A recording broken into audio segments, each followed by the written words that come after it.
The truth is not for everybody. Everybody doesn't like the truth. Everybody doesn't get the truth. And the one thing we got to do is keep that same energy. Now, look, let me break it down. If you are a booty clapper, this is not for you. If you give if you give men mouth hugs, this is not for you.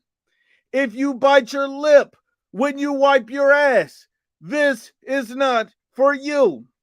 If your asshole gets tight anytime you hear a man speak, this is not for you.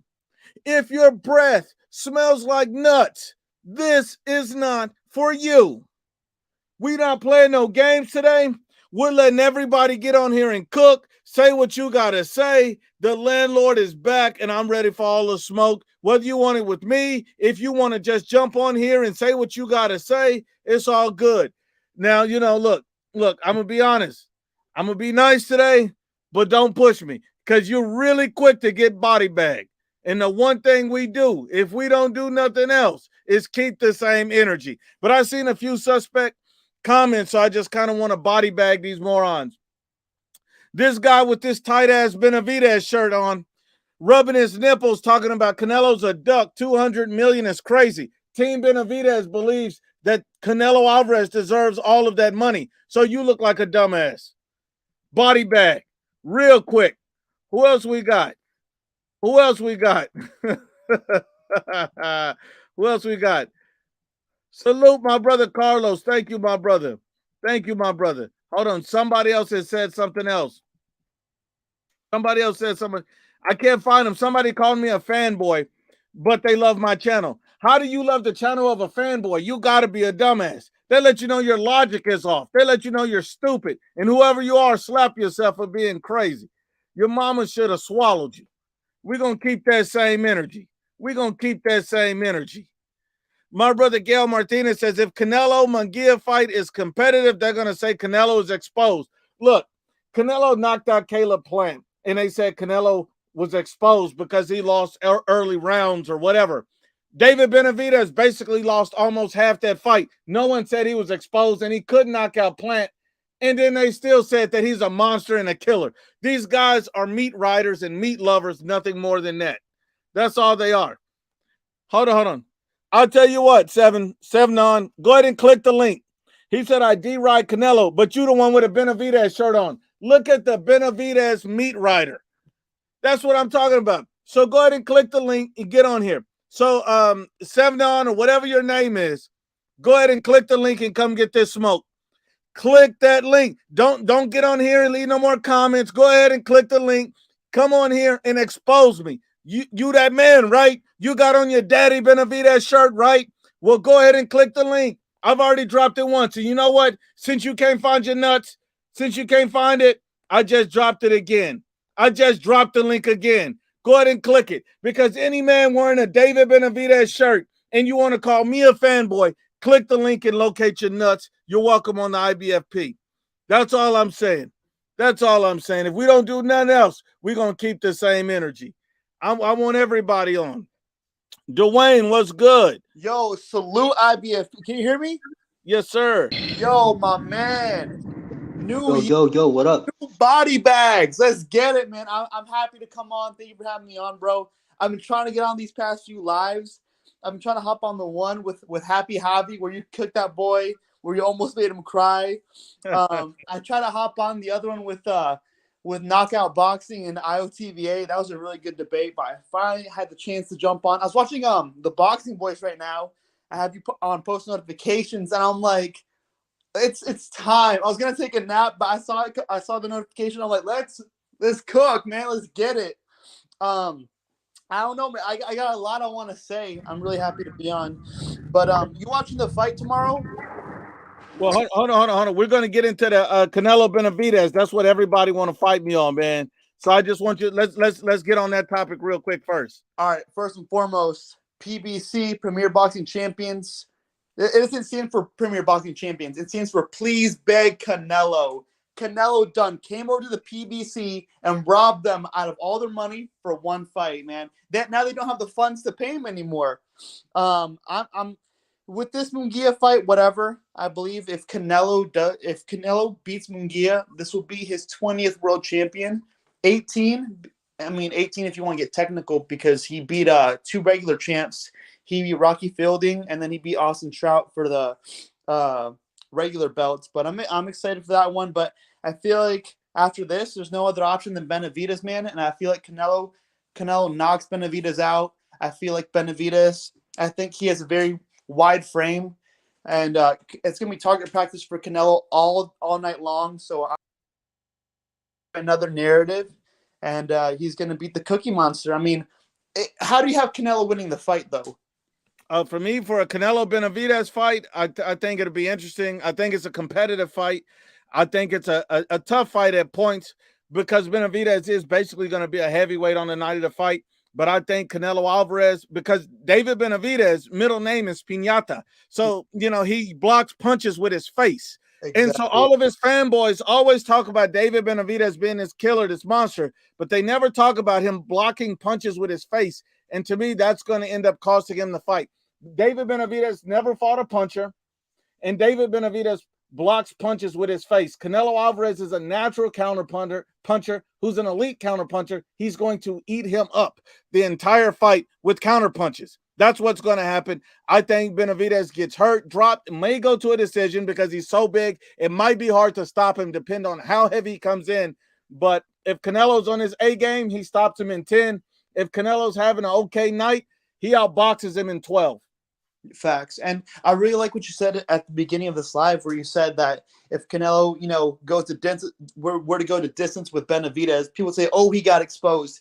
This reminds me of when Canelo fought Billy Joe Saunders. People were saying, oh, well, Canelo was losing up until he won. You know what I'm saying? Like, you can't win with these haters, man. You can't win with them. So, and do you think Canelo's going to, put any sort of, stipulation or clauses if the Benavidez fight does happen?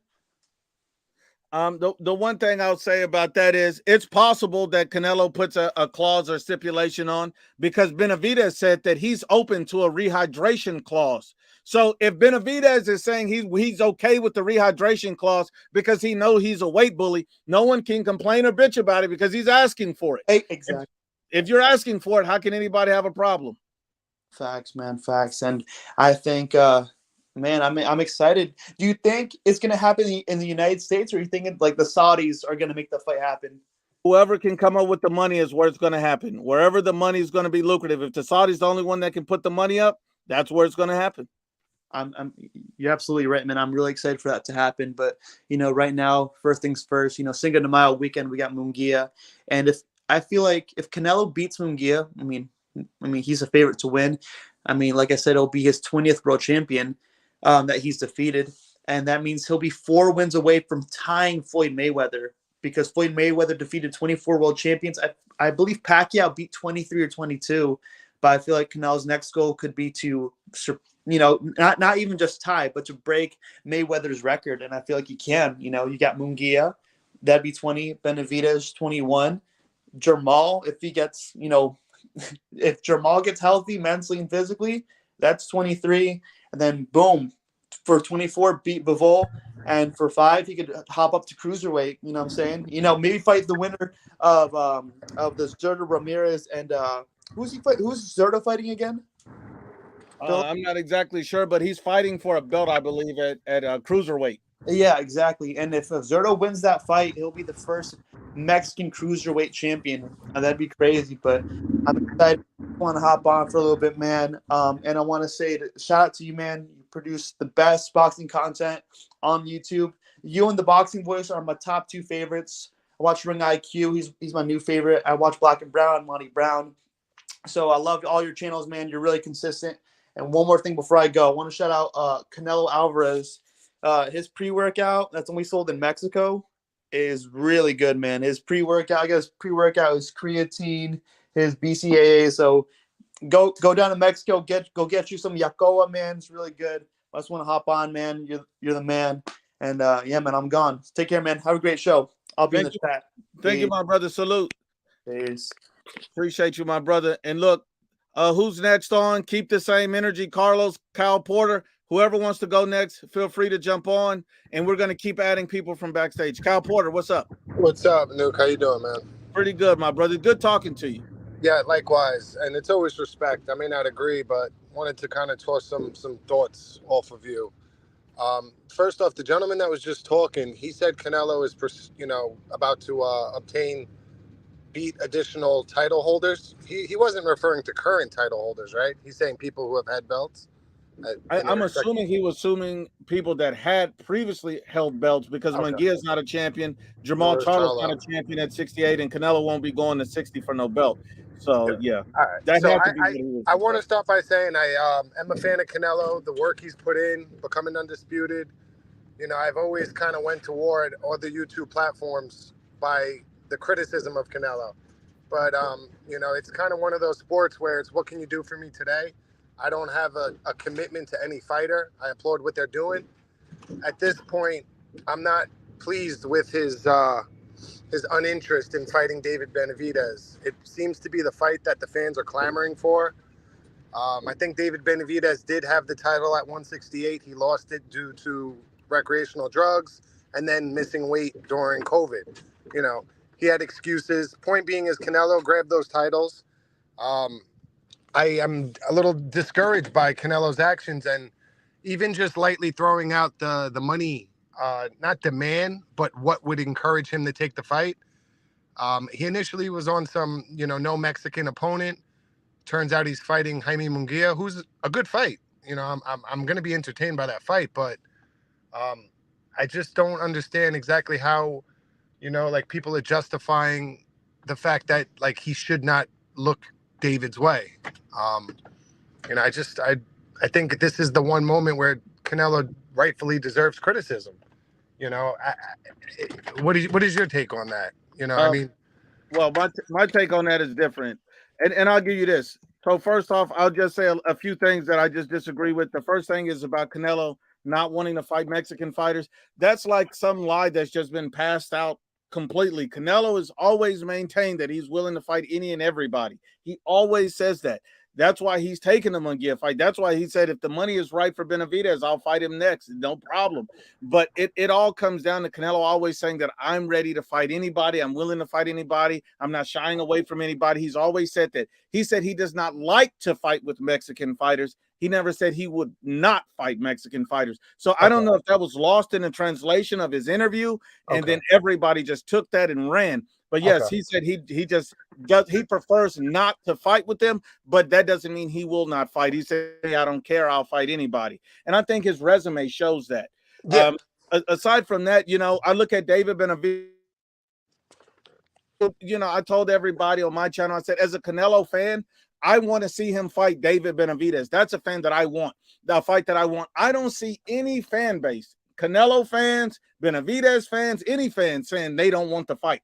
I hear everybody saying, we want this fight. That's a fight we want. It's an interesting fight. It's a fight that makes sense. So me personally, I have not heard anybody say they have no interest in the fight. They don't want to see the fight. I think Canelo fans wants to fight because they believe that he can beat the hell out of Benavidez and win the fight. No one's trying to protect Canelo from Benavidez. And Canelo's uninterest in the fight, if the money's not right, makes sense to me. I mean, think about it like this. Canelo didn't snatch up any vacant belts. He came to 168 while David Benavidez was still a champion. While he was still a champion, and David Benavidez could not put down the Taco Bell, the chips and queso, and he blew it. He blew it.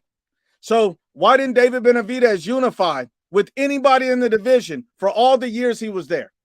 No one seems to be able to answer that. And yet Canelo comes in less than a year and unifies the entire division.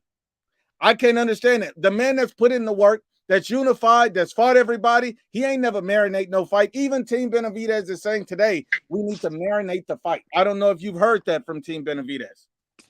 I mean, as far as him unifying, he definitely wasn't making any moves to do so. So I can't dispute that. I mean, we could criticize David Benavidez for some decisions and lack of ambition to unify. Canelo swooped in and did it immediately. I do think his A-side power kind of is able to encourage fights like that to take place because of the pay that the opposition would get. So it's a lot easier to put those fights together when you're in Canelo's position, but he did it. So I give him credit for that, and that's why I've always defended him. I just think can you hear me? Yes, yeah, I'm listening. Yeah, I just think, I'm not a fan of him demanding that money. Like, yeah, obviously you know, 150 million seems like an absurd amount. Just doing simple figures. If a fight sells 1.5 million at $100 a pay-per-view, it's 150 million. I mean, is that to go all to Canelo? How do you come up with that unless the Saudis are willing to spend from their military fund? I just don't. I think that's what he's referencing. He knows that likely no American promoter will be able to directly do that unless it goes through the zone and the Saudis. I mean, look at Tyson Fury. He's not the face of boxing. He can sell, but he's not going to fill out a stadium in the United States. He's not going to sell 1 million pay-per-views in the United States with the no name. He's not going to sell 1 million pay-per-views anywhere else in the world outside of the UK with the no name. So you got to think about it. Usyk's not a star at all in that regard as far as being commercial success. So the fact that Fury is getting upwards of 200 million for that fight, but is that accurate, Nuke? Like, that's that what real? Bob Arum said. That's what Bob Arum said. Because I was looking into that, after kind of speaking with you about it briefly, and I was under the impression he was getting 100 million for the 2 fights between Ngannou and Usyk. But what I heard Bob Arum say directly is that he's getting upwards of over 200 million.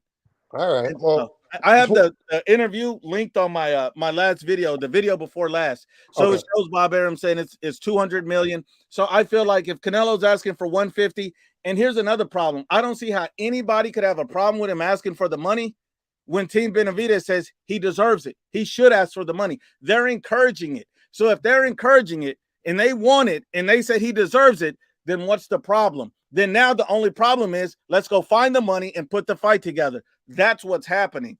It's not a matter of somebody scared of ducking. Canelo's resume showed you that he's willing to fight anybody. I've never seen David Benavidez move up to 175 and fight a champion. I've seen Canelo do it twice. All right. I get what you're saying, and I agree. I can't sit here and pretend what you're saying is not accurate. Canelo's a draw he could justify, and even throwing out those numbers is a negotiating ploy, so people are aware that he's going to demand more money for this. It's a difficult fight, but I think Canelo wins. But my whole thing was, you're fighting Munguia. I don't know what he's making off of that fight. So that's kind of like the opposing view. Like, all right, let's say you're making 50 million to fight Munguia. Why is David Benavidez, if he offers nothing, why would you demand 3 times the amount? But from a negotiating standpoint, I get it. But it also can appear as like just another financial obstacle you're putting out there. I don't think so at all. I mean, once again, we go back to David Benavidez and his team saying that Canelo deserves the money. He's entitled to the money. So I don't see why we would even compare Munguia to Benavidez when Benavidez' team says he needs this money. Let's get him this money. He deserves this money. They're co-signing it. It's not like they're opposed to it. They're not putting up an argument from it. They're saying he needs the money. We need to give him his money and let's get this fight done. They said he deserves it. All right. I hear what you're saying. And Canelo, if anyone does deserve the highest payday, because he is the draw, he's the face.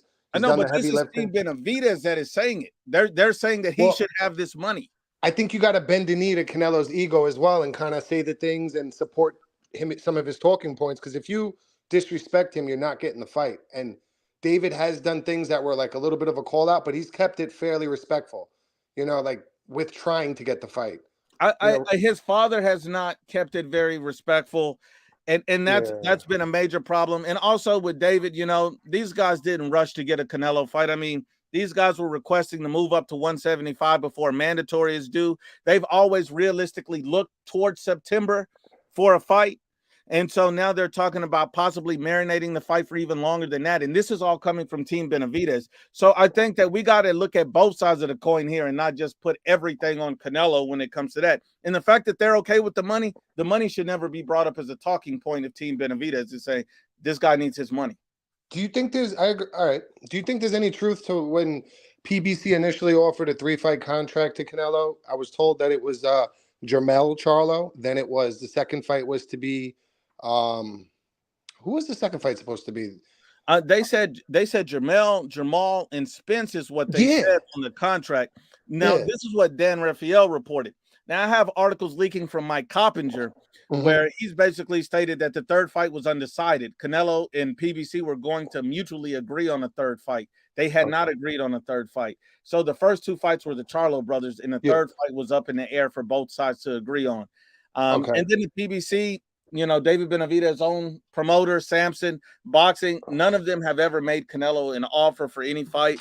So I think that that's interesting as well. We have to take everything in its totality, not just one particular thing.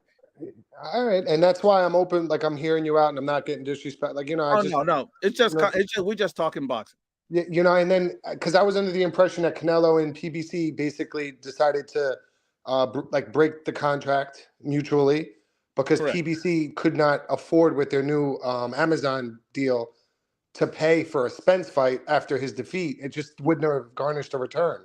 So they were trying a Spence fight, a Charlo fight. Oh, yeah, the Charlo fight for sure. Yeah, absolutely. First. But they were trying to basically say, all right, we'll give you the Charlo fight like we agreed if we can negotiate for Benavidez as the third option. And Canelo is smart for saying, no, that's not what I agreed to. He stepped off, and then he ended up coming back to PBC and working it out and fighting Munguia, which is a good fight. You know, I'm interested in seeing that fight. I go on a lot of YouTube and I see Fight Hype and I see David Benavidez kind of clamoring for the fight.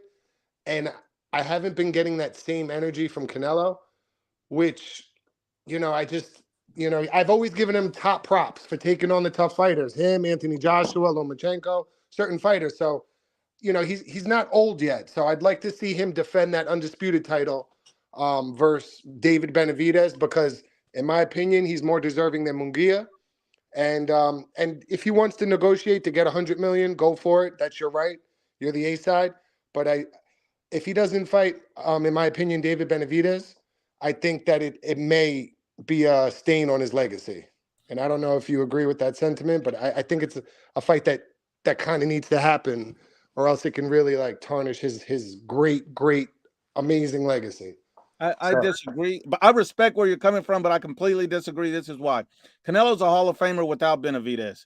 Canelo Alvarez is a 4-weight world champion without Benavidez. Canelo's undisputed without Benavidez. Benavidez does not add a title, legacy, anything to his career. Nothing. He's a Hall of Famer, whether that fight happens or not. Benavidez is the one who actually needs Canelo for him to say, hey, I beat this guy. I'm undisputed. I'm a Hall of Famer. I've done this. I've done that. Canelo would be a great accomplishment for David Benavidez, but what is Canelo gaining from the fight? Nothing. And that's why he's won to higher purse, because it's like, well, there has to be something in this for me.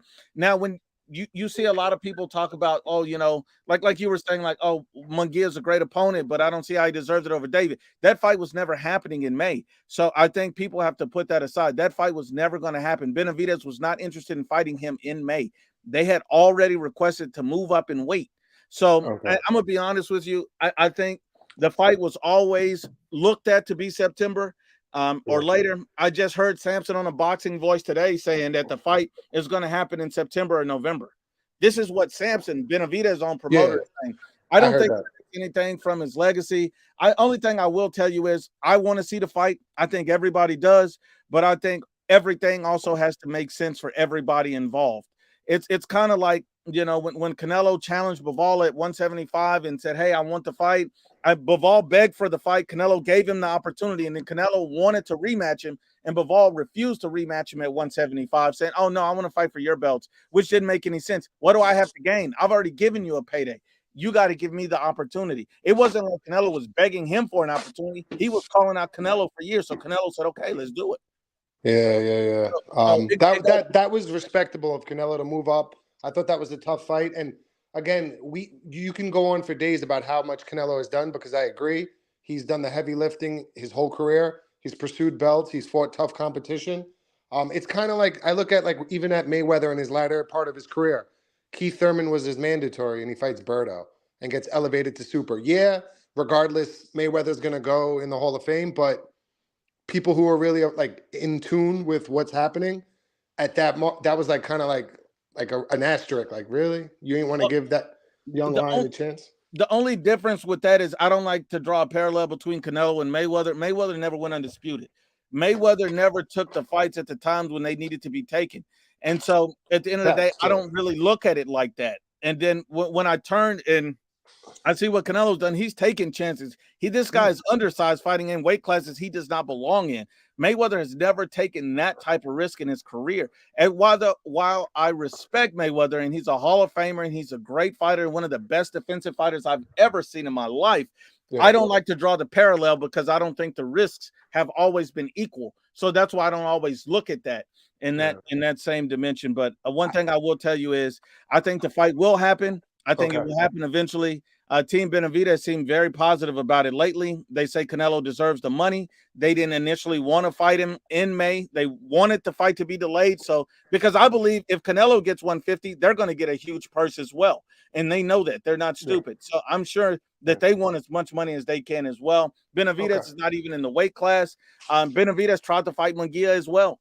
And so the fact that Canelo's fighting Munguia is a much better opponent than Jamal Charlo right now. Facts, a much better opponent than that. So I think that you taking the best available opponent in the weight class, because Benavidez is not in the weight class at the moment. Morell, I don't think he's even pushing for any mandatory status. He's never filed. So at the end of the day, right now, I think Munguia is the fight that makes sense. It's a good commercial fight.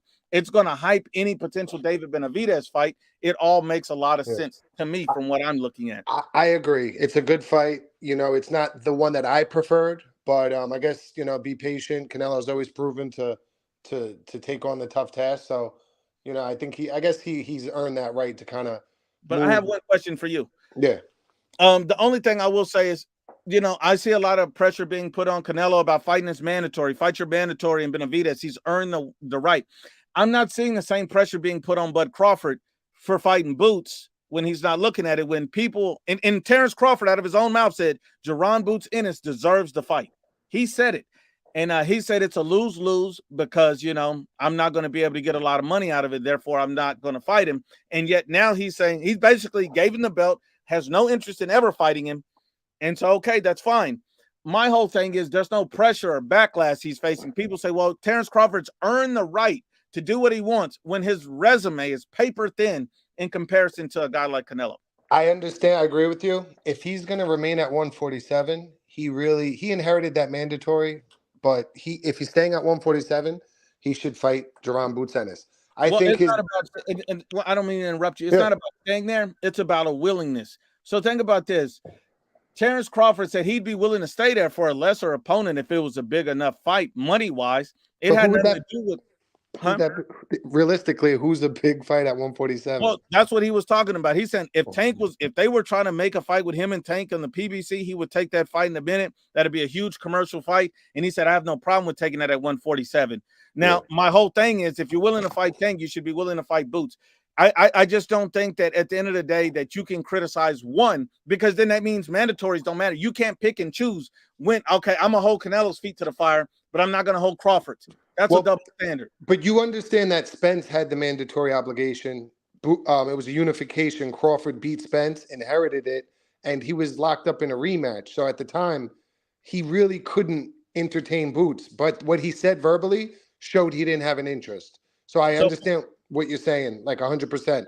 But if he moves to 154 and is fighting the winner of Zhu and Fondora, snatches 2 belts, you know, like to me, he's moving up in weight and pursuing more legacy and belts. So I get it. If he stays at 147, he should fight Boots.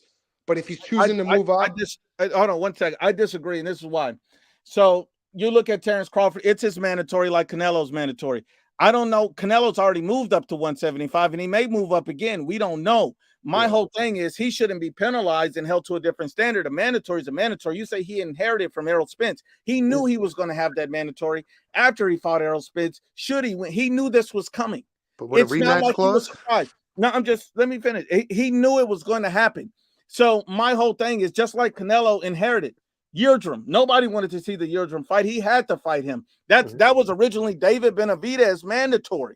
And people act like they forgot about that. So my whole thing is, if you're going to respect the mandatory position, you're going to feel like a guy's earned his stripes. Even Crawford said he deserves the shot. So my whole thing is there should be everybody equally should have their feet held to the fire. I don't think one guy should get a pass. Well, he's thinking about moving up and fight Tim Zufandor. Neither one of those guys have the footwork or skill set that a Boots Ennis has. Now, those guys are rugged fighters, talented fighters, But Boots Ennis does have a different level of skills than all of those guys. We know that Tim Tszyu defensively, as well as Fundora, is very incomplete fighters in that way. Yeah. I just think there's a couple different situations. Like, I get what you're saying. We should hold mandatories accountable and people have a responsibility. However, you know, Canelo's held that WBC belt for some time. And kind of, you know, Crawford just got the IBF belt and he had a mandatory obligation from getting the belt, but he has a rematch clause. So it's kind of like, do you not take the rematch with Spence as intended because you're going to schedule a fight with Boots? You know what I mean? It's a little different, but I'm about keeping the same energy. But it's a little bit different in that time frame. You know, I just think of it like this: if you're willing to fight Tank, you should be willing to fight Boots. And my whole thing is, you fought the mandatory. When you go undisputed, you know the obligations that arise. You know what can happen. Canelo fought 3 fights in 11, really 4 when you count the Yildirim fight. And now we're talking about, well, it's a quick turnaround. Come on, we got to keep the same energy. I just can't agree with it. Yeah, but I appreciate your view. Also, Canelo, was he undisputed when he fought that mandatory, or we still had one more belt to get from Caleb Plant? Oh, he did. He still had one more belt. But even being undisputed or not, that's irrelevant. The point was, you're talking about a quick turnaround or it happened too fast. No, he but still I'm saying had all these fights within a year. Canelo certainly was going to remain at the weight to get that 4th belt, so he had to clear out the mandatory obligation. And Crawford is willing to stay there for a lesser opponent for more money. My whole thing is, he's weighing the risk and say the guy's too dangerous for the money, but nobody's going to hold him to the same standard. I get we like Terrence Crawford, but it's a double standard. It's clear as day. You're right in the sense that he sees Boots as a risky opponent with little financial gain. And let's not forget, he said he deserves the fight. Yeah. I think truthfully, with all the stalling out, Spence should have took on his I'm a Spence fan. Spence should have took on his mandatory obligation, but whatever. I'm not going to sit here and act like what you're saying is invalid. I think the circumstances are a little different, but I agree with your sentiment that, you know, mandatories are important. If I was Crawford, you're not fighting Boots, relinquish all the belts and go to the weight class where you truly are trying to pursue another undisputed or unified belt at, because it's leaving a gray area. It's like you're sitting at the weight class holding 3 belts. You can unify with Boots. You're not willing to do so. Stop hogging up the division. But you know, the last thing I wanted to say real quick before I let everyone else chop it up is I do think that Benavidez has at least kind of chosen to fight people. You know how most people wait in line for the Canelo payday and fight cherry pick their way until Canelo. At least I like that David has fought Caleb Plant. You know, he fought Andrade. He should probably entertain Morell in the interim until Canelo gives him a chance. And the only other thing is, going up to 175, you're a big boy. You're not going to make 168 again. So the fight most likely is not going to happen, because once he fights at 175 and settles in and sees how he feels, he's probably going to choose to fight the winner of Bivol Loss, which is still a great.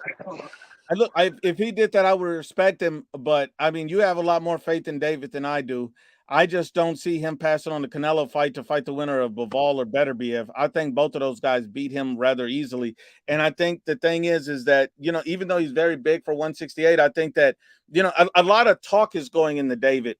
This guy has just never shown the skill sets or even the power in that way to be the monster that people say he is. He's an excellent fighter. He's a dangerous fighter. But I mean, knocking out Demetrius Andrade really didn't do nothing for me. And then even going the distance with Caleb Plant after Canelo had already knocked him out with a broken hand. I mean, I'm just not thoroughly impressed to say that, oh, he's going to go up there and beat one of those guys. I just don't see it. If he does it and proves me wrong, congrats to Benavidez. I'm a Benavidez fan myself. I'm a huge supporter. But, you know, people will say, oh, no, you're not. You're a Canelo this or you're Canelo that. That's not the case. I love all fighters. I support everybody. I wanted to see all these fights. I want to see him fight Canelo. I want to see these fights get made. But my whole thing is, I just highly doubt that he would go up there and fight the winner of that fight. And those guys also have a rematch clause. So I don't think that fight's going to happen anytime soon. So, like, whoever loses that fight, they're going to have to run it right back. So Benavidez Canelo has to be the hope for September or November, according to Team Benavidez. All right. And you think he might put if that fight does take place, a weight clause might be put in effect just based off of what he mentioned? briefly in the interview? You know, what do I I got? think it's 25.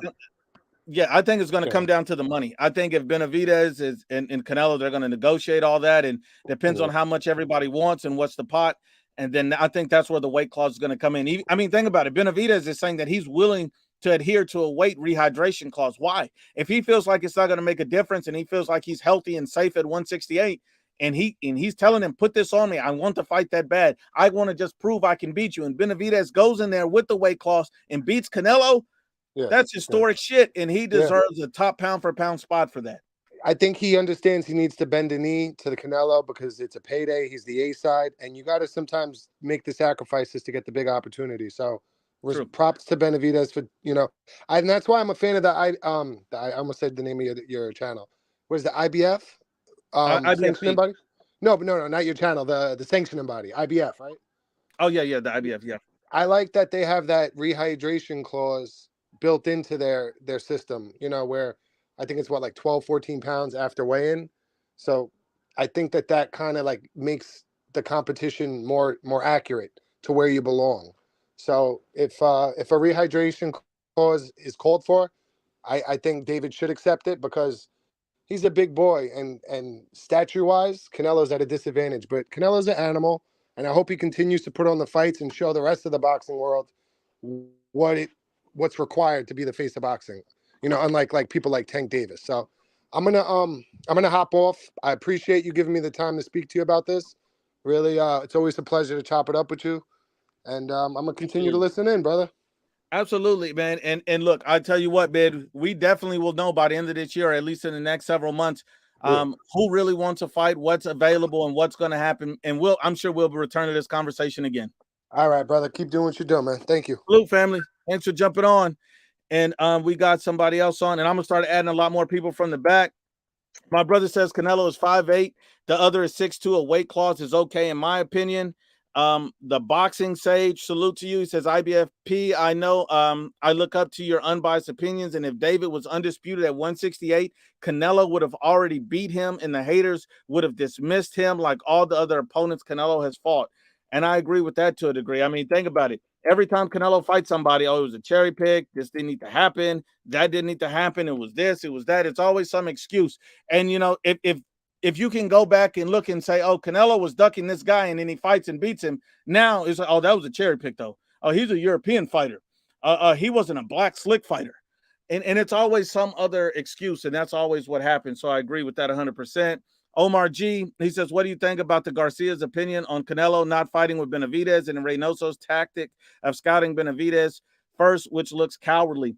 I think everybody scouts everybody. I think that's just a sport of boxing, almost any sports. That happens in NFL or anything. So if you know sports in general, scouting is part of it. The next thing is, as far as Ryan Garcia, I could care less about anything about Ryan Garcia's opinion. If that's the Garcias you're talking about, I know Robert Garcia says give Canelo the 150 million. So it depends on what Garcia you're talking about. Ryan Garcia, I don't give a damn what he says. Robert Garcia, I agree with his thought process. So that depends on the Garcia you're talking about, and I don't know which one you're referring to. Let's keep it going. Let's see who else we got or what other comments, and keep the same energy. What's good with you, my brother? Yo, Nuke. How you been? Good, my brother. Talk to me. Oh, and Edwin Castillo said, Team Benavidez never wanted that smoke. All right, we have to get the comments in real quick. My brother said Munguia stopped the guy that Canelo didn't. David didn't. So that's the difference. Munguia stopped John Ryder, and David Benavidez did not stop Caleb Plant. It adds intrigue to the fight, and I think that's what people are looking at. IB Stroker said Ashy Knuckles got a Burger Vides tramp step. That's bad, man. Oh, man. I see a few guys in the comment section got that tramp step on. Notch Million said boxing expert likes to get his. He's pushing heat. He's pushing heat. Oh man, they pushing it. My God. Let's see what else we got before we get to everything else. I just want to make sure we got everybody cleared up first. Nobody's waiting. Nobody feels like we're ignoring their comments or anything like that. Where's that other dude? Where's that Benavidez fanboy? I don't know, man. We're waiting on that guy, but I have not seen him. Ashy Knuckles, if you're anywhere around here, slap your mama and jump on. Mike Trade says, Nuke, what do you think about Tank saying he won't even talk to the Saudis unless they send him 2 Ferraris, and how none criticize him for cherry picking? The thing about Tank Davis is Tank Davis don't want to fight any top fighters. He's shown you that over and over and over, and that's nothing to be surprised about. I'm very, very positive that Tank Davis is one of the biggest hype jobs in boxing. You won't see him fight Shakur Stevenson. You won't see him fight Devin Haney. And the only way he fights Lomachenko or Teofimo is if he feels those guys take a step back physically or they're no longer what they were. That's it. Tank Davis is one of the biggest coochies, if not the biggest coochie in boxing, period. But yes, my brother. He's actually talented. Exactly. Okay, my brother, let's get to it. This is your time to shine, my brother. Speak to me. Man. What is it though? Like, what is it with like the Benavidez like love and the Canelo? I don't get it. I just never get it. What's going on with the Benavidez thing? Yeah, with the love, he gets all the love for for being a weight bully, and then Canelo like being the little tiny guy at that weight, and he gets all the hate. Like, I never get it. I think that this is the difference, is that David Benavidez doesn't have a huge fan base. He has a bunch of Canelo haters rallied around him. So anybody that does not like Canelo is holding on to this man's nuts. They got his one nut in one hand and the other one in the other. That's what they're doing. And my brother Andrew Tucker, welcome to my world. I had to do it, Andrew. My bad, my brother. It's all good, man. It's all good, man. Yeah. You know what I'm saying? Yeah, man. Yeah, man. It's been a minute since I've been over here, man. I had to come through for a few minutes, man, and show love to my brother. You know what I'm saying? My brother from another mother. And y'all hit that like button, man. Most definitely support the channel, one of the greatest platforms in the YouTube boxing community, and one of the greatest platforms ever. You know what I'm saying? Ever existed. You're talking about a boxing historian who's very knowledgeable, very educated when it comes to this, when it comes to the sport, period. And me and Newt, we've been around for a long time, you know what I mean? Long time. And we love this sport. I mean, Newt may say certain things, but Newt respect all the fighters that step in the ring. It's just sometimes Newt is going to hold them accountable or call out certain things that the boxing fans in the boxing world don't agree with. And it could be 70% or 80% of the boxing world don't agree with certain things when it comes to, the business side of boxing, the politics of boxing, when it comes to the sanctioning bodies, and when it comes to these promoters, these handlers, advisors, and even investors and people that's a part, plays a major role, networks that plays a major role and putting together fights, or even the fighters themselves when they say certain things, right? I have a lot of respect, for David Benavidez. I'm just gonna keep it real with you. I have a lot of respect. I love this. I love the kid. I appreciate his style. I love he's an entertaining fighter. He earned my respect, by beating. I feel. Hold on 1 second, Andrew. I don't mean to interrupt you. What's good with you, Seven? Whatever your name is, pussy. What's up? What's up? What's up? You talked all that shit in the chat, and I added you on here. You won't say shit. That's what I'm saying. You see him on here. This guy's a certified coochie. Certified. Talk all that. You do a lot of talking in the chat, and then when you come on the panel, it's like you get quiet. Like, what's up? Like, you're afraid of the energy. You're afraid of the pressure. What is it? I don't know. You got monsters on the panel. You got a little scared or something. Not saying you're scared, but I'm just saying. No. Forget that, Andrew. I am saying he's scared. What a pussy way out. Fuck all that trash. And then you get your pussy ass on here, and then you don't know what to say. Man, sit your dumb ass down. Don't ever click my link again unless you're gonna find your nuts. You talk all this trash in the chat. You get added. Oh no, I wasn't ready. Like, come on, man. Boy, you a coochie. It don't make no sense. Your mama should have swallowed your ass. Your mama should have swallowed you, your brother, and your sister. My God, this don't make no sense. It don't make no sense. Don't hop on the panel and choke up, man. You gonna come on here and choke up. He got scared. You can't do that, man. You can't do that, bro.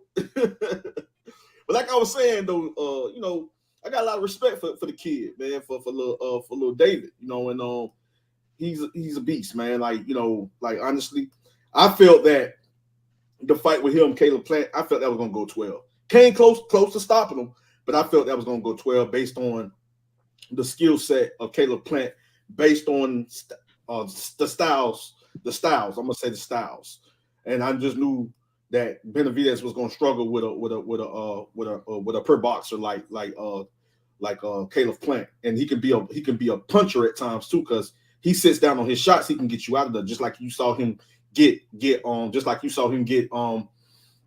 what's the name out of there? One of the what's the name brothers? I forget one of the veterans, former champion Andre was it it's not Andre Durrell, but the big the little brother, former champion. Anthony Durrell. Is Anthony Durrell, right? Yeah, so you saw him, Caleb Plant get him out of there, you know. So when he sits down on his shots, you know, and I knew it due to accumulation of shots, he was building up just, you know, for him to get stopped. I saw him he was gonna end up getting stopped by Caleb Plant. But you know what I'm saying? But I look at that, you look at, you know, where he struggled with, and I don't like to use the triangle theory or nothing like that. But sometimes you can't apply it to certain conversations, right? So you look at, you know, Benavidez, he went 12, and it was a good fight because Caleb came to fight. He was coming, he had this momentum. He was built up off this momentum of getting a knockout. He was like, he had a chip on his shoulder since that Canelo loss. He was like, man, I'm coming to beat this dude. I see so many holes in this dude game. I'm going to exploit those holes in this man game. I'm not finna play around with this kid. I'm not finna play around with this guy. I know I can outbox him, and maybe even with accumulation of counters and combinations to the body and to the head, I can end up scoring a late technical knockout over this kid. But, you know, David Benavidez ended up doing that over him. It was a close competitive fight that David started to get into rhythm and start to close in. You know what I mean? And he's just a big, strong. He's a big, strong super middleweight. I mean, the kid is really a natural cruiserweight. If you want me to be honest with you, if you want to be technical with you, that nigga is really a cruiserweight. His walk around weight sometimes be like 198 to 210, and he sits like 6'2". That's what they have his height recorded, but I believe the nigga's like 3'6'3", to be honest with you. Let me ask you a question, Andrew. Let me ask you a question. So I'm gonna say this real quick before you get to your question. Yeah. So you the thing is this. I gave him respect because he went in there, and people may say, well, this guy wasn't the same fighter, but I gave him respect because he get in the style makes fights. You're not gonna be able to get knockouts over every fighter. You're not gonna be able to beat and break down and not easily knock out or destroy every fighter. Some fights are going to be challenging based on styles. Some fights are going to become challenging and competitive based on the fighter, based on the experience, based on a lot of important factors, right? So when he went in there against David Lemieux, which I felt was a elite level dangerous technical brawler, boxer, puncher, he destroyed him. But it was because of the style was tailor-made for David Benavidez, and I felt that even Lemieux couldn't handle the power and speed. And I think the size was also slightly the difference, right? Because I'm telling you, the kid he can make the weight, you know, when he make the weight, but he's really a natural cruiserweight. So when he goes in there and he fight certain fighters like Jalen Love, he's bigger than these guys. I'm just being honest. This kid is a natural cruiserweight. So going up, so making 175, going up to fight Bostic at 175 is nothing for this kid. It's nothing at all for this kid. Now, even though Canelo can go up and make 175, 168, 175, right? And he was even talking about going up the cruiserweight one time to fight against the African fighter, you know, and which was champion at the time. You know what I'm saying? Canelo can be comfortable at that weight too, but Canelo can easily still make if he wanted to because of the height. He's not but 5'7.5", right? And so you look at the reach, the height, the frame, everything, cool. But at the end of the day, Canelo, if he wanted to, he can still be comfortable at 160 pounds, right? You're talking about a fighter came up, Nuke, from where? 147, right? Yep. So we're talking about a smaller guy daring to be great, moving up, fighting against all these giants, all Talk your these shit, Andrew. moving up in weight, fighting all these monsters, Preach. all these big dudes. Preach. It's still not getting the recognition and the credit he deserved. And you want to be honest with you, even Jermell Charlo was bigger than Canelo Alvarez. Woo.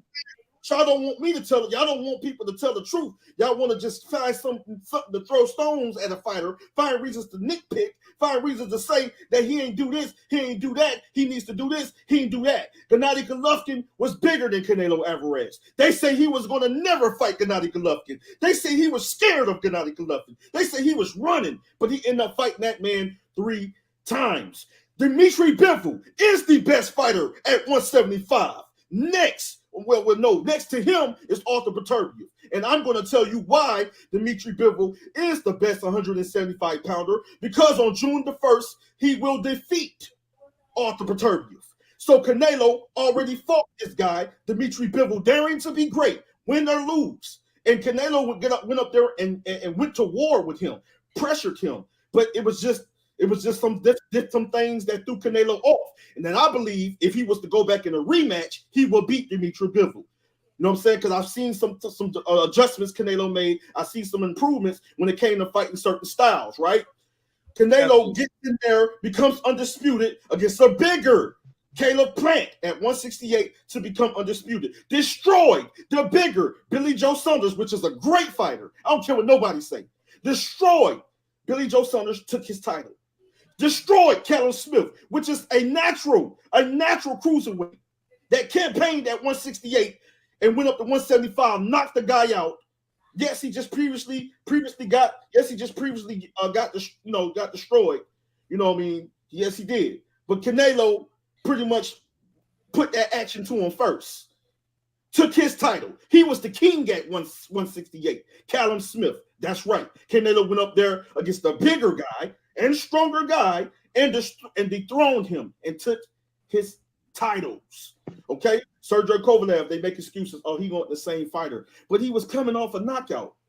He was coming off a knockout. He was still big and still strong and still dangerous, and he was winning the first couple of rounds. If I have to go back and watch it, if you could correct me if I'm wrong. Hold on. Let me speak on this, Andrew. Sergey Kovalev was coming off of 2 knockout wins. 2 knockout wins, and he was a world champion. Knockout wins, and you talking about? Hold on, Andrew. Let me give you a little more. Not only 2 knockout wins, but they were both against undefeated fighters. Undefeated fighters. Hold on, Andrew. They don't want to talk about this. He didn't make no excuses when he stepped in there with Canelo. He said he felt great. He was in great shape. He was ready. He was going to knock Canelo out. He's the bigger, stronger guy, the natural 175-pounder. He felt he was coming off 2 knockout wins. You heard Newt, and he was looking to knock out another guy that he felt was just too small.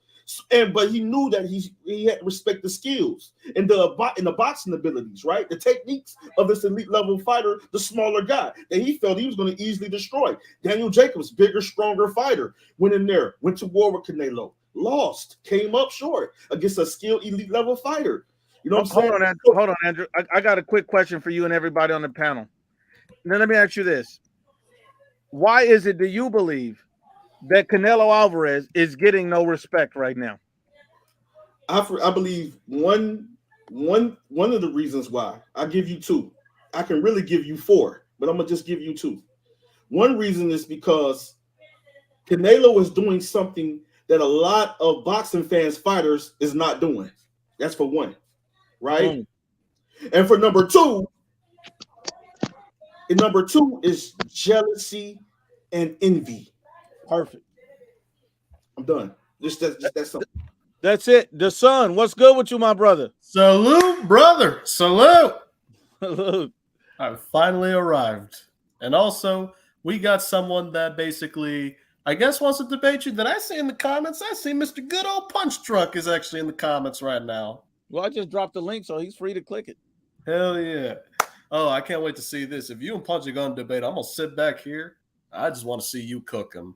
if he gets a little too hot. Yeah, that's a good one. That's a good one, man. You know, much love, respect to Punch Drunk Boxing. That's my guy too. Much love to him as well. I knew Luke longer though, you know, but you know, them my guys, man. Respect. So me, I will humbly just let them debate and let them do their thing. But I had to get on here and let it be known what's really going on. And the situation is, we know the business side of boxing, we know the politics, and we know that Canelo offered this young man a fight before, but his team felt he wasn't ready. Did anybody mention that? Nope. Nope. No, nobody mentioned that. They didn't want to talk about that, huh? And Nuke, I actually got a question myself. Sure. Speak to him. This one's for Andrew. So after all that preaching and after all the W's that I basically gave Andrew of all the facts he said, how about what do you think of Benavidez against Alexander Vosdik, since that's coming up? Like, what do you think about that fight? I just mentioned that. You know what I'm saying? And I was just didn't hear it. And I was just telling Nuke and the guys on the panel, I was telling them that David Benavidez is nothing hard. It's nothing for him to make 175. And I know that you got to get accustomed to a weight class and have that experience and with that weight. You know, it's like having 2 or 3 fights to get accustomed to the weight, get used to that weight, let your body fill in that weight class. But at the end of the day, this dude walks around 208, 210. You know what I'm saying? Other than 198 at times. So he's a natural cruiserweight, bigger than cruiserweight. So 175 is nothing. It's more. He's more comfortable at the weight. It's nothing for him to make 175. This dude is close to a heavyweight at 6'3". You know what I'm saying? And he's big. You can see the size. He's big. So at the end of the day, you know, it's for him to go up there fight Vosdik. You know what I'm saying? I feel like it's going to be a challenging and tough fight, and I feel that he wins the fight. But I believe it's going to be a tough and challenging fight based on the styles, right? But but at the end of the day, he can win because over Vosdik his timing is slightly better. He's faster and he has the punching power. You know what I mean? And then when he gets to setting up certain shots, the kid has gotten better at setting up certain shots. Even on the inside or playing on the outside, mid range, long range, you know, and now look at the reach. So he's gotten better at, you know, setting up shots. The punch placement has gotten better with David. I can give this kid the credit that he deserves. I can say that this kid is really a dangerous fighter. He's just not no walk you down type of fighter, accumulation type of fighter. You know what I'm saying? Walk you and beat you down. No, he's not just a technical brawler. He's a boxer, dangerous boxer puncher. And this kid can really, you know what I'm saying, do a lot of things. He has a lot of intangibles that people don't give him credit for. He's a very skilled, you know, boxer puncher. He's not just just walk you and beat you up. He can box if he has to box. You know what I'm saying? I see this dude not just off the ring. I see him work angles. I see him pivot. I see him use beautiful lateral movement. You know, setting up shots from angles, not just mixing up and properly stand on the inside, mixing up the attack, body, head. You know, so I've seen certain things from this kid. You know what I'm saying? Yes, it'll be it's gonna be a tough one. Vosdik ain't no joke. Vosdik is also a dangerous boxer puncher, a technical brawler, and he also has an awkward style that can throw you off rhythm. And if you can't make those proper adjustments or the correct adjustments and make certain mistakes against a experienced, dangerous veteran like Vosdik, you can lose that fight.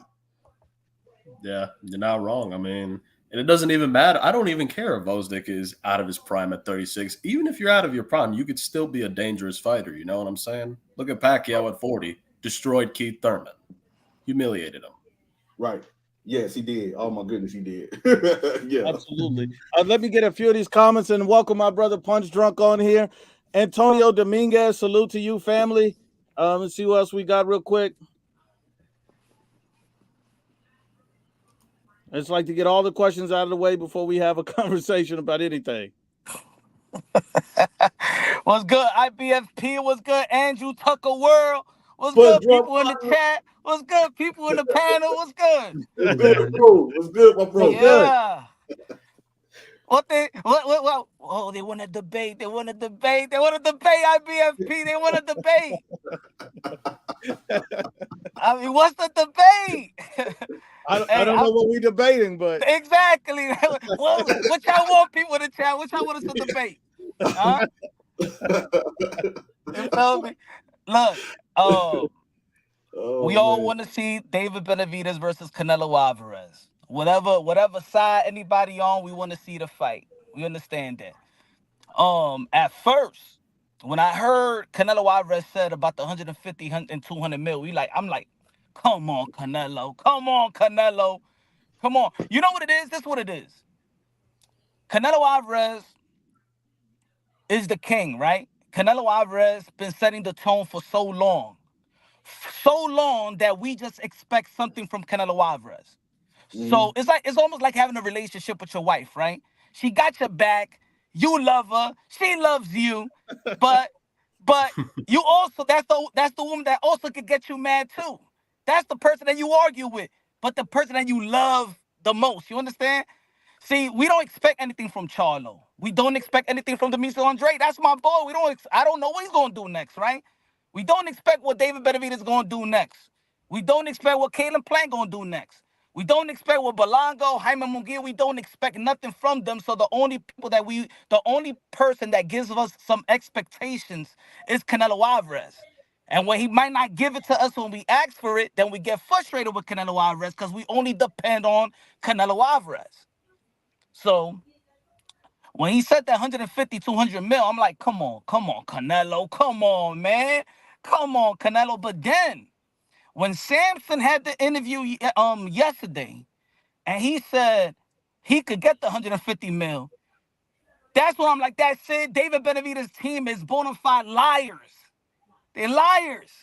That's it. Mentirosos. That's what they Goodness. Punch don't came on here and he don't came on here and you know what I'm saying? They liars. They filthy liars. They don't align with Samson. Don't align with David Benavidez. Jose Benavidez Senior talks about. It don't align with it with themselves. So now the 50. Because remember when I did the interview with Steven Espinoza, and I asked for the 50 million. David Benavidez team, Samson Likowitz, offer $50 million to Canelo Alvarez, right?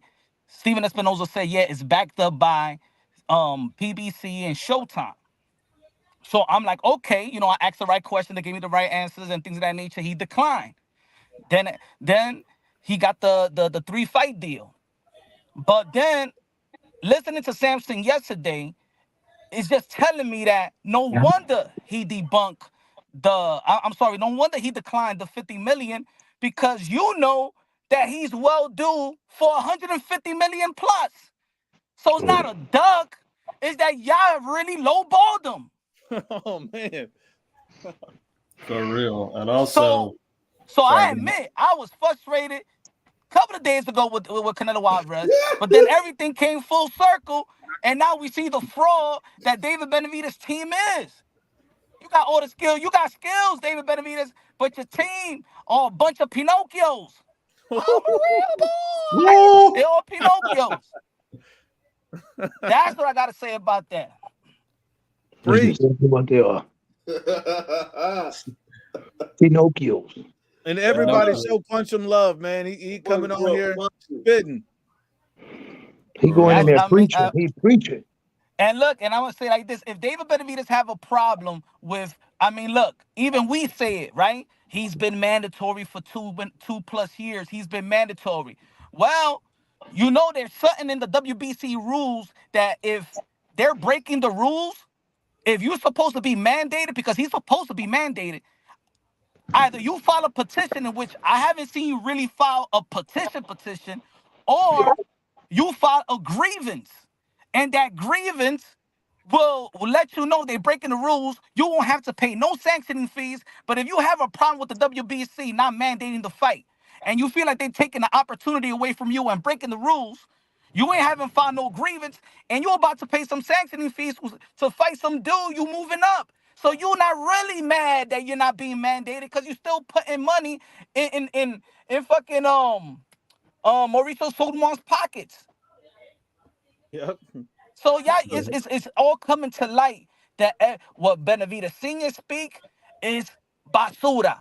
What David Benavidez, I don't even think he knows about the business. I don't even think he read his contract. And Samson Likowitz, Man, he lets everybody down he been with. Manny Pacquiao left him. They all be leaving his ass. Javier Fortuna is broke in Dominican Republic right now. So that's all I gotta say. They expose themselves like no other team exposed themselves. Damn it, I thought that Devin Haney, Bill Haney was a capper. Jose Benavidez Sr. is the biggest capper in boxing. He's a pato. It's true. It's true. He's a pato. He's a pato.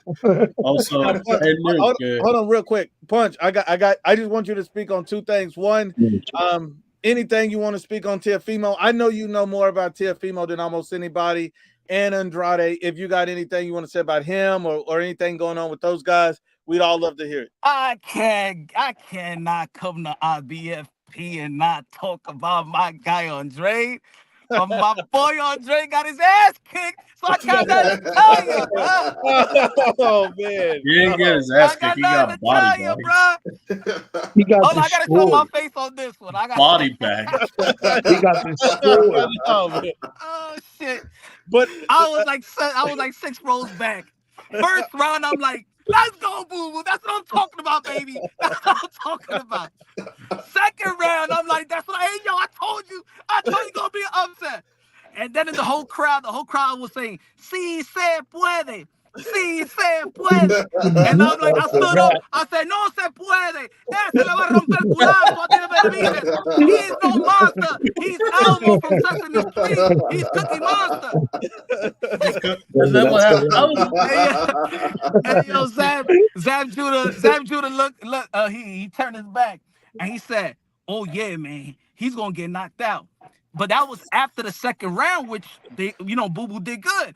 And man, I'm like, so I got hyped when he said that. So I'm like, yeah, Boo Boo gonna do it. He said, nah, Benavidez gonna knock him out. I'm like, I got confused, right? Like, wait, you just say, what you watching, bro?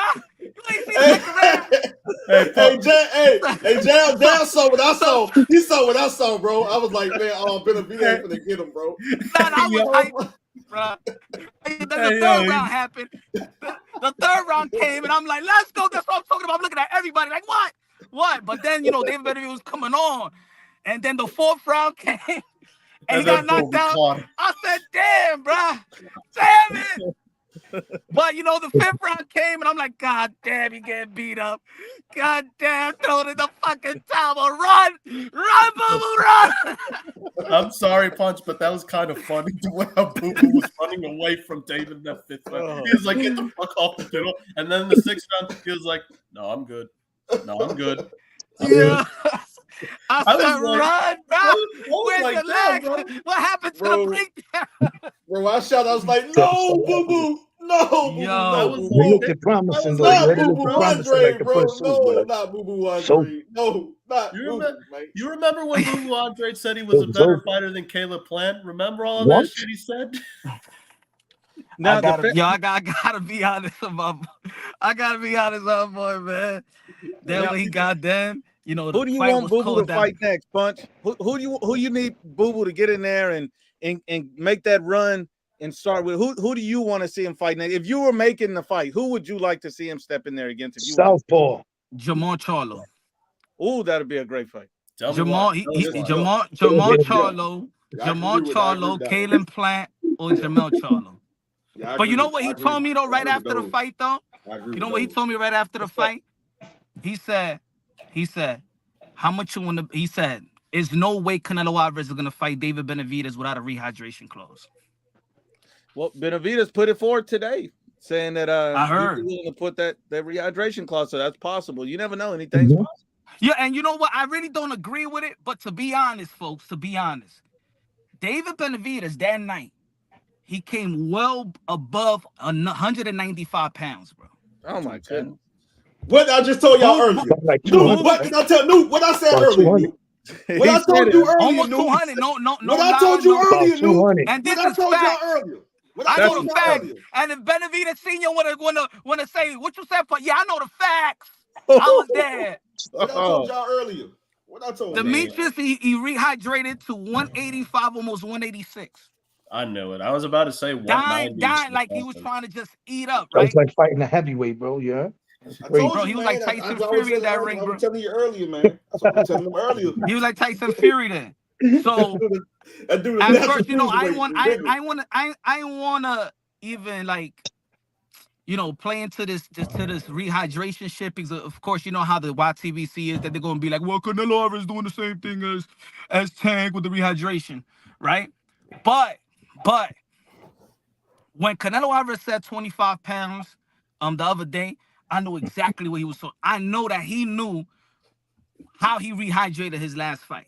Yep. And I know Canelo Alvarez ain't gonna let this shit rock. David Benavidez didn't take the VADA testing until the 5th week. Woo! For the 5th week. Let's go, Benavidez. I know a lot. Oh my goodness. Yeah. But I like Is David anybody not Benavidez, but I'm outraged just saying with that? it was the battle of Victor Conte versus Memo. What? That was it, bro. That was it. Ain't no man gonna rehydrate no fucking 30 pounds like that. That's insane. That's crazy. Punch. I got another one for you, Punch. That's now crazy. I've been hearing a lot of people talk about Crawford, Teofimo, and they don't want to fight. They don't like to fight. And I've heard a lot of people say, well, you know, Teofimo, he shouldn't look for a Crawford fight. His last performance wasn't great. But I'll tell you this, I've seen Teofimo not have a great performance and turn around and have a fantastic performance and shock everybody. I've seen him in big fights. He's a different guy. I mean, that's been I would love to see that fight. That's been his whole career, right? Like versus Nakatani, people question him, and then he came right back and knocked out Richard Comey, and then the Lomachenko. Then the Kambosa shit happened, right? And then he came right back with the what you call it? Do I still got it? The Sando Martin, right? Do I still got it? Then he fought Josh Taylor, did his thing. Then he fought the Boston Marathon running Jermaine Ortiz. And then you know, now people saying, you know what it is? I think that, you know, the boxing fans do contradict themselves. We always be like, yo, we want these fighters to fight like they was in the past. We want these fighters to be like Roberto Duran and Hearns and Hagler and Sugar Ray Leonard. Well, now when Teofimo Lopez is saying, you know what? Let me get Terrence Bud Crawford. You know what I'm saying? People complain about Gervonta Tank Davis not challenging himself. T.O. is saying, let me get Bud Crawford.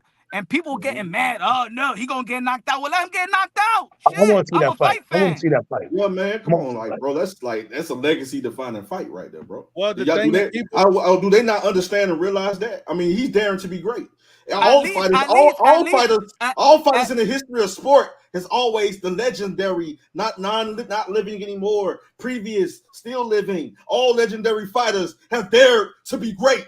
That's all this. Tell him, Andrew. That's all this future Hall of Famer wants to do. Tell him, Look at Tyson. Look at Tyson. He dared to be great. It's another future Hall of Famer. There's nothing wrong with that. And you talking about Bivol Lopez versus Terrence Bud Crawford? Do you know the magnitude of that fight? Y'all niggas ain't being real. Y'all niggas ain't real boxing fans. If you saying you don't want to see that fight, get out my face with that. Because y'all not going to get nowhere with us, real boxing fans. That's what I'm talking about, Andrew. When it comes to real fights, that is a real fight. Goddamn right. Damn, that's the priest Andrew Tucker talking, baby. Hold on, let me say this. Oh, he lost.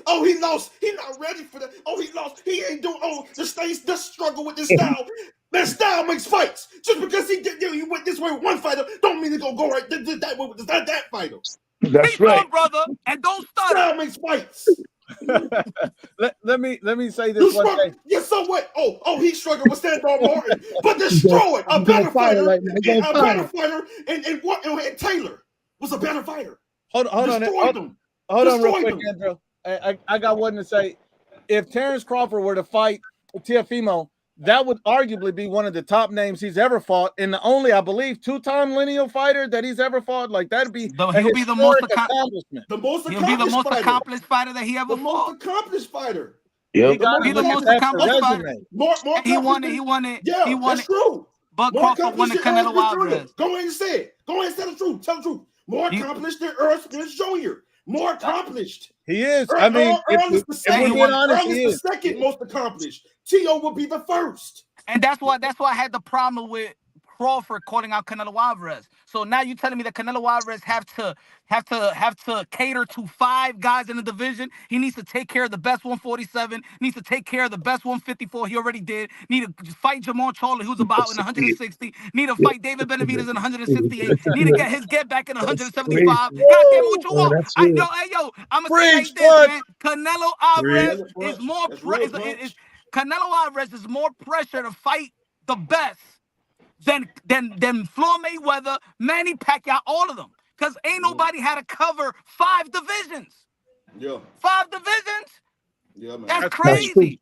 And that's what I said in the beginning. You know why? Because in this era, we don't expect nothing from nobody.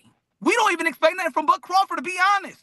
Hey, yo, my man, Bud Crawford, you got a Hall of Fame accomplishment, 3 division world champions, two division undisputed. But your resume to me ain't first ballot. You need more names than that shit. You need more names. You think you already did your work, or you did one mega fight in your whole career and you think you God? Sorry, no. You got more work to do. Because if you like I love Bud. Y'all know that's one of my favorite fighters in the world. I love Bud. But if you're going to throw out there Sean Porter, not more accomplished than Teofimo Lopez, and he's a champion, two-time champion. I love Sean Porter, not more accomplished than Teofimo Lopez. If you're going to throw out Cal Brook, a former champion, not more accomplished than Teofimo Lopez. Amir Khan, you know what I'm saying? Listen, great fighter, two-time champion, but not more accomplished than Teofimo Lopez. Okay, not Felix Diaz, Olympian, not nowhere near close more accomplished than a Teofimo Lopez. Victor Postal, former champion, was nowhere near more accomplished than Teofimo Lopez. These are great fighters. I take nothing from Thomas Delorme, was a great fighter, but nowhere near more accomplished than Teofimo Lopez. Eureka's Gamboa at the time was a beast, was a monster, was the future of boxing at the time. But you know what it is, Andrew. But you know what it is, was undefeated at the time, and he's champion. But he was nowhere near more accomplished. Ricky Burns, none of those champions were more accomplished than Teofimo Lopez. One second, none of them. You know what I was gonna. You know what? None of them. You know what I was gonna say. The thing is, other fan base they babysit, right? Tank Davis fan base. Well, he put butts in the seats. I mean, he's the A side. Fuck your A side, motherfucker. Fight somebody, huh? At least, let me be the crazy one. At least, if I'm supporting Teofimo Lopez, look who I'm asking him to fight. Crawford, huh? Look at even Demetrius Andrade. If I'm supporting Demetrius, look who I'm asking him to fight. David Benavidez, Canelo Alvarez. It's not my job to babysit. Get your ass whooped. I don't give a damn.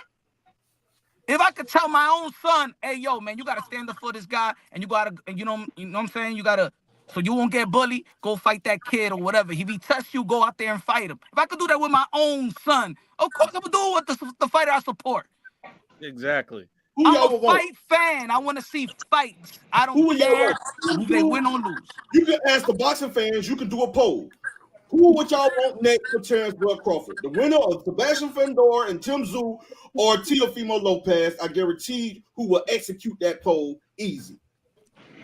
Tron, you got any question for Punch Drunk, man? He's on the line right now. Canelo, Benavidez, Teofimo, Andrade, anybody. This man knows it all.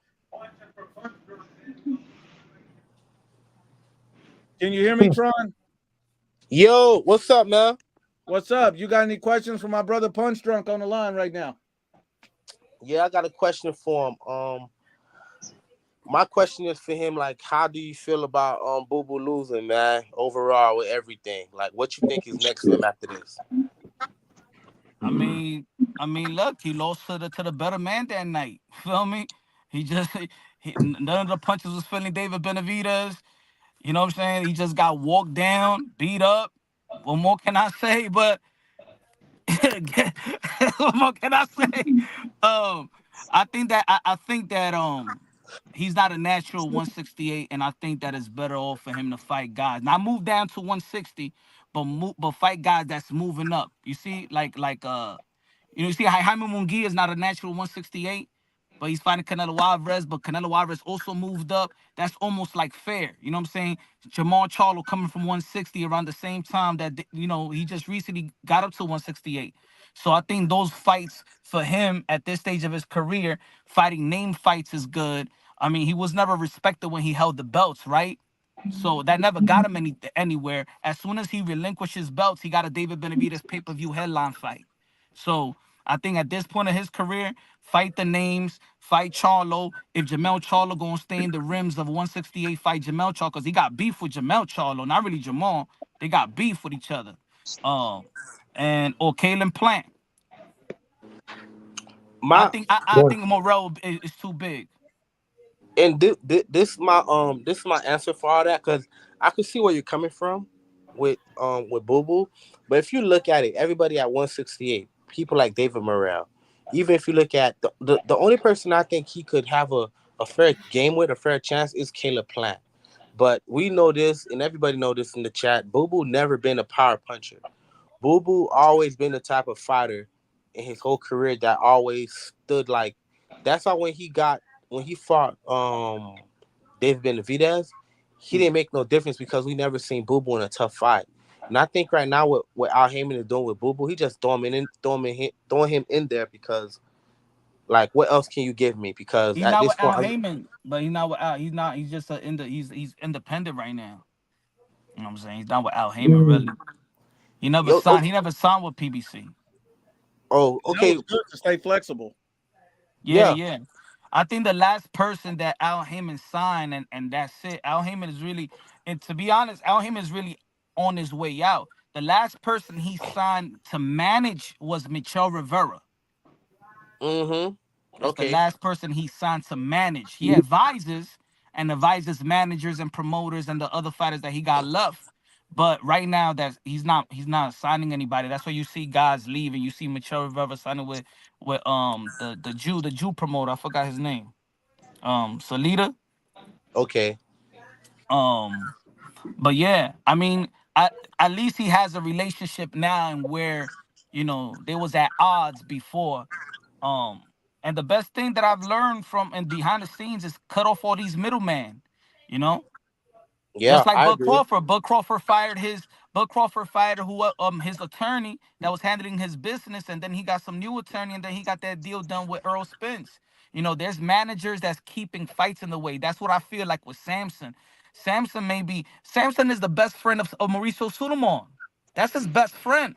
You telling me that your best friend can't hook you up with a mandate, with a purse bid? It's all politics and business. You know what I'm saying? Tell me who Samson do right by. Tell I me one agree. fighter I that stay agree. with Samson. Is that the problem is that If you, I'm not gonna lie to you. a lot of these fighters signed their deal when they're teenagers. David Benavidez, when he signed his deal, When he was young, when he was super when he young. young, but then these guys, I'm telling you, it's not that they don't know how to read it, they don't know how to read contracts. It's not that I don't even think they know how to read contracts. I just feel like David Benavidez never took control of his career. It's Because big hard. time. It's So hard. if you look, even with the Canelo negotiations, if you look at it, if this is my opinion, I might be wrong. Nuke, anybody chime into this. If you look, it's always his dad.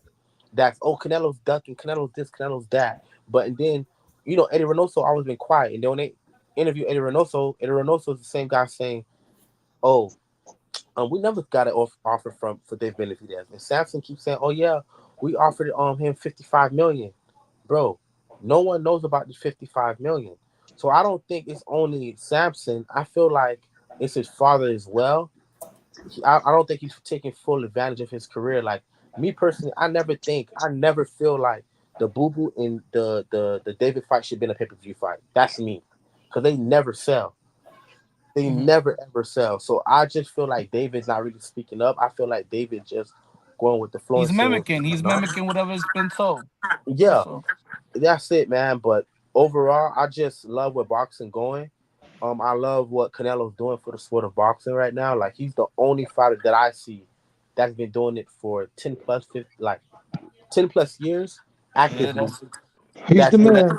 He's the that's man. why and that's why I he's said the that's man. why if now is like everybody's asking for Canelo to do something. You know what I'm saying? Yeah. It's unfortunate because he's just a guy that's been delivering. Then Every you're single not time. asking anything. You're not asking. Tell Jamal Charlo to fight right now. Who you gonna fight? Boom. Like, Yeah, we don't boom. know what these guys are going to do. We don't know if they semi-retired. We don't know if they got. Nothing. We don't know. We don't The know. only person is And Punch. Canelo Alvarez. And So he's Punch. the only one Jamal that can Charlo actually frustrate us. and Hey, Jamal Punch, how Charlo about got this? How about this? How about this? How about if Canelo does fight David, right? And he lays him out. It's kind of like it never ends for Canelo. Then they're gonna be like, oh, he still ain't the greatest because we still got to fight this cat and this cat and that cat. It's crazy. That's To me, true. he's the best. And Jamal Charlo got slapped in the face, Punch. It was the He gotta same fight thing. Plant. It was the same thing. It was the same thing for quite a few fighters that they say he was gonna never fight. The next thing you know, so eventually he stepped in there with the Gennady Golovkin. He never fight him. He never fight him. He never fight Gennady Golovkin. He's scared. He's running. Duck signs everywhere. All these funny little emojis everywhere. So all this. You know what? But he fought the man 3 times. I just won 3 times. With this card, though, with this new card in June 1st, this new card on June 1st, now we know that it's $200 million for Canelo Alvarez. If the Excellency could put up that card on June 1st, we know that he got that 150. Bro, I'm sure he could put that up. That nigga old man the prince and his man Turkey, they don't play around, bro. They don't play around over. I got some people around them over there. They don't play around. They don't play around. They about seeing the great fights, bro. They about seeing these fights, bro. IBFP, let me ask you a question. Yes, sir. If whoever wins from Bivol and Beterbiev, who you rather Canelo Alvarez fight in September? The winner of Bivol and Beterbiev or David Benavidez? Oh my God. Oh my God. Like, as a choice? Oh my God. That's a tough one. The legacy is always the winner better BF Bivol. The legacy is always there. That'd be a huge financial fight. But if they're giving you 150 million for David, or 200 million, I'm not walking away from that either. So oh man, that's a great one. I personally will pick the winner of Bivol and Beterbiev. I'm not mad at that. I'm not mad at that either. That's a legacy. That's too much. Listen, the legacy is already sealed, but that's just the icing on the cake. That's another cake. That's a whole other cake. Yeah, that's pretty much a whole other cake. That's a tres leche cake. That's the tres leche cake. That pretty much solidifies the legacy. That puts a stamp approval. That's a stamp approval. So he does that. He does that. He beats the winner, and on top of that, then finish off with David Benavidez. That's what I'll do. I'll get David Benavidez in secret in my 2025. I want the winner of Beterbiev and Bivol. I want all the smoke. Tell them it, bro. All the smoke. The only problem with that is they have a rematch clause. Yeah.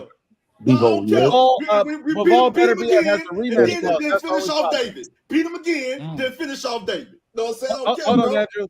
Better be if Bivol has a rematch clause. That would be the only thing that could stop that from even being a reality. What do you think about that, Punch? Oh, I mean, if there's no rematch clause, I would be like, I want Canelo Alvarez to go after Beterbiev and Bivol. People gonna get mad. Nah, well, we waiting for David Benavidez. F that. David Benavidez had his chance to fight Beterbiev years ago when they stripped his belt for eating too many Butterfingers. And they put him as a mandatory to a tall Beterbiev. You should have done that a long time ago, and probably Canelo Alvarez would have chased you. But you come on, think about it. I got Bivol to get my get back if he beats Beterbiev, or David Benavidez, and I could go after Undisputed and my get back. Come on. Oh man, that would be huge. The only thing that'll stop that is that rematch clause. And I've seen David Benavidez online right now just reached out to His Excellency about putting up the money for that fight. Hey, yo, we could tell the Excellency to give him some excellent step aside money for that. And Luke, I got a question too, brother. Along with like 2 Campbells. Throw the camel for me too. Fuck it. The son of New Jersey. What's good with you, my brother? My brother got a question. Well, I was just actually going to say, speaking of that Bivol Beterbiev card, what do you think of this other fight that just got announced for the undercard? And I'm pretty sure everyone probably will like this matchup, which is Deontay Wilder versus Zhang. Beautiful fight. Perfect fight. Perfect. fight Who wins for that fight? Who wins that fight right now? What do y'all think? Y'all go first. I go last. Parker's I'm going leftovers are fighting each other. by the way. I think I'll be rooting for Wilder, but I got Zhang on this one though. I got have no faith. I got have the Big no faith Bang. in Wilder. I have no faith in Wilder. I go with Big Bang. That's not I to got say Big that Bang. Wilder couldn't land the right hand and win. It's just saying he's gonna have to show me because this last fight, I saw nothing. And the Yeah, reason why- I don't. I saw the right hand land on Joseph Parker. They ain't do nothing to Joseph Parker. Mm-hmm. You know what I'm It felt saying? like pillows. It felt like a pillow right hand or something. The that, Big Bang's problem was never that he can't take a punch, and it was always stamina. So he Tired, could take a yep. punch. He could take a punch. You know what I'm saying? So I got Zhang on this one. He might not. He might hurt Deontay Wilder. I don't know, man, because I just commented on the Instagram picture of this because I'm like saying they have a lot of similarities because both of them are nearly 40 plus years old. To me, in my opinion, Wilder's completely washed up. Zhang's close to being washed up, in my opinion, only because he's 40. And I just don't know if either guy's has it anymore. So when I look at this fight, I'm like saying, does it really do something for either guy's career if one of these guys wins? Because in my opinion, I think both of these guys are not beating the cream of the crop, meaning they're not beating Joshua, they're not beating Fury, especially they're not beating Alexander Usyk. Deontay Wilder looked horrible last fight. Man, Atrocious. I feel that Zhang style opposes more of a threat, against certain fighters. Wilder, yeah, he lands, he sets up that right hand and hits you with it. And yeah, he still can be dangerous with it. I don't know, for some reasons, did you guys kind of think it was something with the punch resistance when it came to Wilder? Did you guys kind of see something like, I don't know? Man, Wilder been in the studio too long, man. It's in the studio. It also got something to do with Malik Scott being his trainer because Malik Scott to me is not that good. Yeah, I think the fight that I really want to see is I want to see the landlord hound on Southpaw's face. That would be a good fight. Or punch. Punch itself was a good fight too. Look, I'll tell you this. I prefer to pound on his mama's face, if you know what I mean. But yeah, that's what I'm talking about, dog. But yo, brother, I'm gonna time off. Ain't really nothing hot to debate. You know what I'm saying? It ain't nothing. Who's out? It ain't nothing. It ain't nothing. I don't know what y'all thought. Maybe if we're who you got? Haney or Ryan Garcia?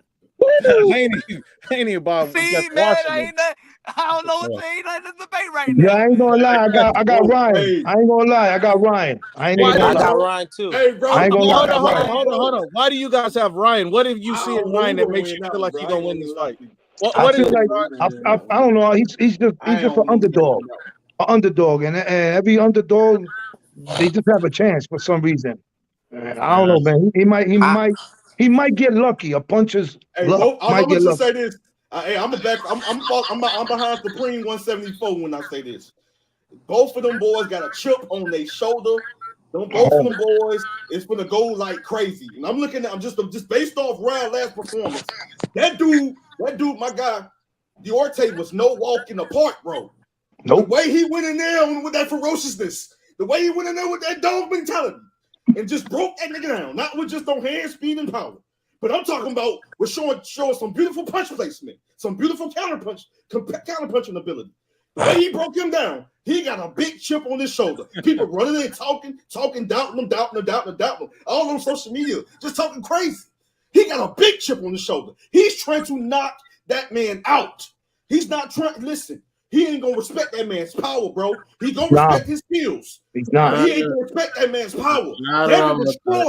Devin destroyed Regis. He got a chip on his shoulder too. He went in there and destroyed Regis. He destroyed Regis in that last fight, bro. I like Go ahead, Punch. Go ahead. And I was gonna say I like that. I like this fight, the Tim Zone Fundura, but at 154, I'm gonna say right now, the king is gonna reign supreme. Virgil Ortiz when he's back. 154 Yes, is gonna be sir. Virgil I Ortiz. was just talking about that cat, That's bro. The road peace to out, redemption. Virgil Ortiz 154. When he The healthy, road to Yeah, I want him redemption. versus I was kind everybody. of scared. Salute, I'm glad Punch. you brought that Back. up because I was kind of scared, man. I thought he wasn't coming back, man. I thought he wasn't coming back. I knew he Hey, was coming Punch. back. He's too big for those Subscribe to guys. Punch And Drunk me Box. personally, this is where I feel Crawford loses 154.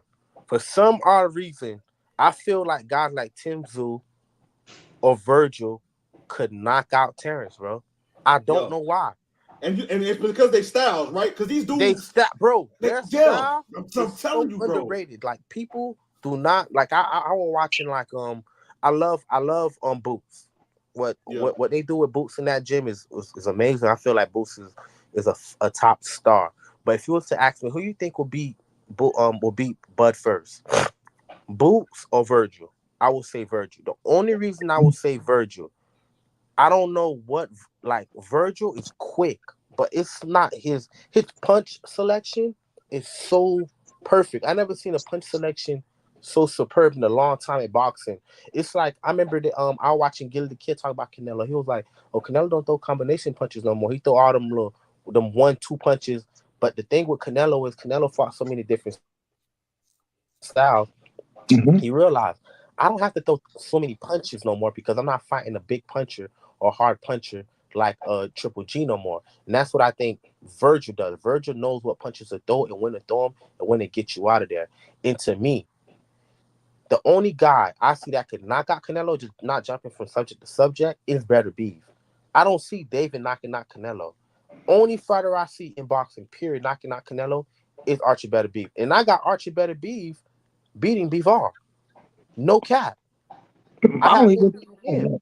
I don't know. It's a good point, bro. But I'm gonna say, I don't know, man. For you to knock out Canelo, man, he's been through so much war, man, that face is like a cement block. You know what I'm saying? That shit could take hits everywhere. That's why he goes in there, confident. He goes in there like, you want to talk shit? All right, wait till we get in the ring. I'm gonna show you what I'm about. Then you start Yeah. hitting him, and it's like a gnat in a barbecue. You know how the gnats be touching your face, and you be like, Uh-huh. "This, yo, get away from me, gnat." That's how they are compared to Yeah. this man. Yeah, I'm just Nitro. saying, to me, Canelo's the truth, and I wouldn't be surprised he'll pull that upset off if he was fighting him too. I wouldn't be Yeah, surprised. because I And feel yo, like and I remember because I remember when Bivol fought Canelo. With Canelo, the first four, 5 rounds, Canelo was very active beating Bivol. But after that, I realized he never made excuses. But we figured like I'm not gonna lie, IBFP. I've been watching. You the only fucking boxing channel that I watch. I do not watch those other guys. I'm not gonna lie to you. I used to be watching Cannon, like some like he sucked. I realized this man's terrible. Don't know nothing about boxing. When he dropped Oh, this half a pound, Yeah, man, Mr. fucking Fucking terrible. Boxing Ego, piece of shit again. Like they're failing the boxing fans extremely. So I stopped watching them. But when I stopped watching you, I remember when you was. I know IBFP. You're a big Canelo fan like me. Trust me. My family knows I'm not watching boxing if Canelo's not fully into the fight. That's me. Period. But I remember you was like, the reason you got on them, like, Canelo got his ass whooped. I'm like, damn, you talking shit about nigga you rock with? I'm like, damn, I like this nigga then, because it's like he gonna tell the truth. But I realized Canelo lost the fight to Bivol because he was hurt. Broken hand, he banned during the Canelo fight. So he couldn't really do what he could do in the gym. But I know full trained Canelo running, doing conditioning, hitting the pad, sparring fully, no one beating that nigga, bro. No oh, one's beating that nigga. Like, this nigga is like we could question everybody. It's only 2 fighters in boxing resumes that I won't like critique. That's Canelo Alvarez and Anthony Joshua. The only reason I won't question their resumes, they fought champions, bro. If you look, there is Canelo, Anthony Joshua, and Elnaway. Those are the only 3 fighters right now actively in boxing. You could probably throw Archie Better Beef and Bivol. No, Archie Better Beef. That's really fighting straight champions, bro, or mandatories, So when I watch boxing, I always look at it like, man, who's really the elite guy? And I see that you made a point with Ryan Garcia and Devin Haney. bro, I'm not gonna lie to you. I like Ryan Garcia. The only reason I like Ryan, because if Ryan hit, bro, Devin Haney's not fighting Smart Lomachenko, bro. He's fighting Ryan, bro. Ryan's a big nigga, bro. If Ryan land that hook, or he, bro, Devin in that big ass nose like mine, bro, going to sleep, bro. I'm telling you right now. Hey, Tron, and it's just not, and what they don't understand is just not, it's just not hand speed, bro. Yeah, it's power. This dude has power, and his timing is underrated. His timing. They don't. I don't like. I ain't trying to say I got it. I have a, because I've been watching boxing for 30 years and I participated as an amateur boxer in tournaments and stuff. I'm not saying that. I just, maybe I can see maybe a little differently because through a little bit of experience, right? But there's some things that they don't see in that the kid possesses, right? And there's some things that intangibles that he had since the amateurs. See, these dudes both have transitioned and evolved better as fighters since the professional rankings, right? But they're both 3-3 in the amateurs. Yep. 3-3, and this is going to be the one that counts. Right, yes, sir. It's just the thing is, you know, on my end, it's just you guys talk about the power, which I understand, which I'll give that to Ryan, by the way. Haney has no power, but it's just at the same time, your power means nothing if you're unable to land it, because Haney is a skilled boxer and he's the better boxer of the two. So what if he makes Ryan Garcia miss all day? Because honestly, I got Haney making Ryan Garcia quit. I got Haney by TKO. I mean, it sounds good. Linares tagged him. You know, I mean, Lomachenko tagged him. I mean, who's it? Jojo Diaz tagged him, right? They tagged him so he could get hit. So the point is, can Devin Haney do that for 12 rounds and not get smoked in the face with a left? He is notorious. Lefties is like a kryptonite for him. He gets tagged once in a while in that face, and he's going to get hit with Ryan. Ryan's going to hit him. He's going to hit him with it. Yeah. And I don't know, man. I see this going like on the 8th round. Somebody's going to get hit on their chin. I mean, you're not wrong on that, because I mean, even George Kambosos in the first fight, he caught Haney a few times as well. So I'll give you that to you. So I'll give you my thought process on it. I agree. Anything can happen in a boxing match. I always see Ryan Garcia working out, but I never see him working on his footwork. I always see him working on just hitting the bag or something. And you're not going to be able to hit a guy if your footwork ain't right. A guy like Haney, who's always going to be moving. Haney can fight you at long range. He can fight you at mid-range. He can fight you a lot of different ways. And I don't think that Ryan Garcia is equipped to deal with that. You're right about that. You're right about that. But I don't think Haney is going to be running around too much. If he runs around too much from Garcia, it's going to look like a Shakur Stevenson and a De La Santo fight. And Haney can't afford that. He can't afford that. So he's gotta brawl. He's gotta get in there and get dirty a little bit with Ryan. And I think that's when Ryan's gonna brawl Ryan Garcia. Yeah, see, the thing is, it's like, that's another thing. You know, so that's why I got a career right here. See, Ryan can get on his feet and be like a cat in and out if he wants to. He can pivot. He can work angles. He can lateral movement. He can get on his fat. I've seen this kid move fast on his feet. You know what I'm saying? It's just that in certain styles, in certain fights, he have to do so much. He have to do too much. But if you got a fighter that's going to make him move, he's going to move.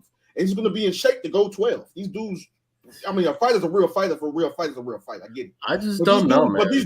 But these dudes go do 22 rounds in a boxing ring sparring. You know what I'm saying? So both of these guys are going to easily, you know what I'm saying, go 12 rounds. You know what I'm saying? But due to the you know, how many punches they throw per round, everything that's going to go down in the fight, yes, you know, they will fatigue in ways of mental frustration, of accumulation of shots to the body, to the head.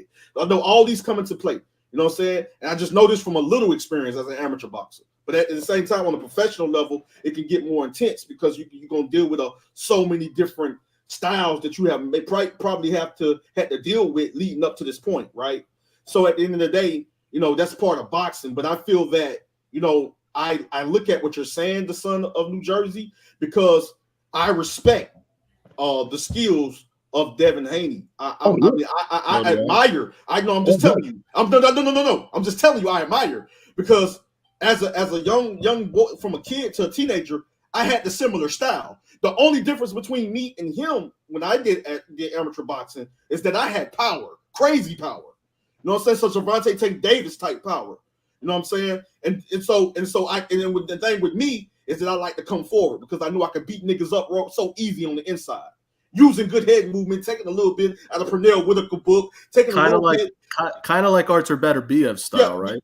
Yeah, something like that. More of a strong technical brawler / boxer puncher, but more of a Pernell Whitaker with the head movement, slick, boom, body head, boom, slick. I love rolling under shots. Yeah, so I can do that. That's the only difference. Now Devin can do the same thing. Shakur, like a lot of them guys with these like slick styles can do that. A Tank, he probably get hit a little more because those guys so much they're like a slightly a little bit more offensively, defensively responsible.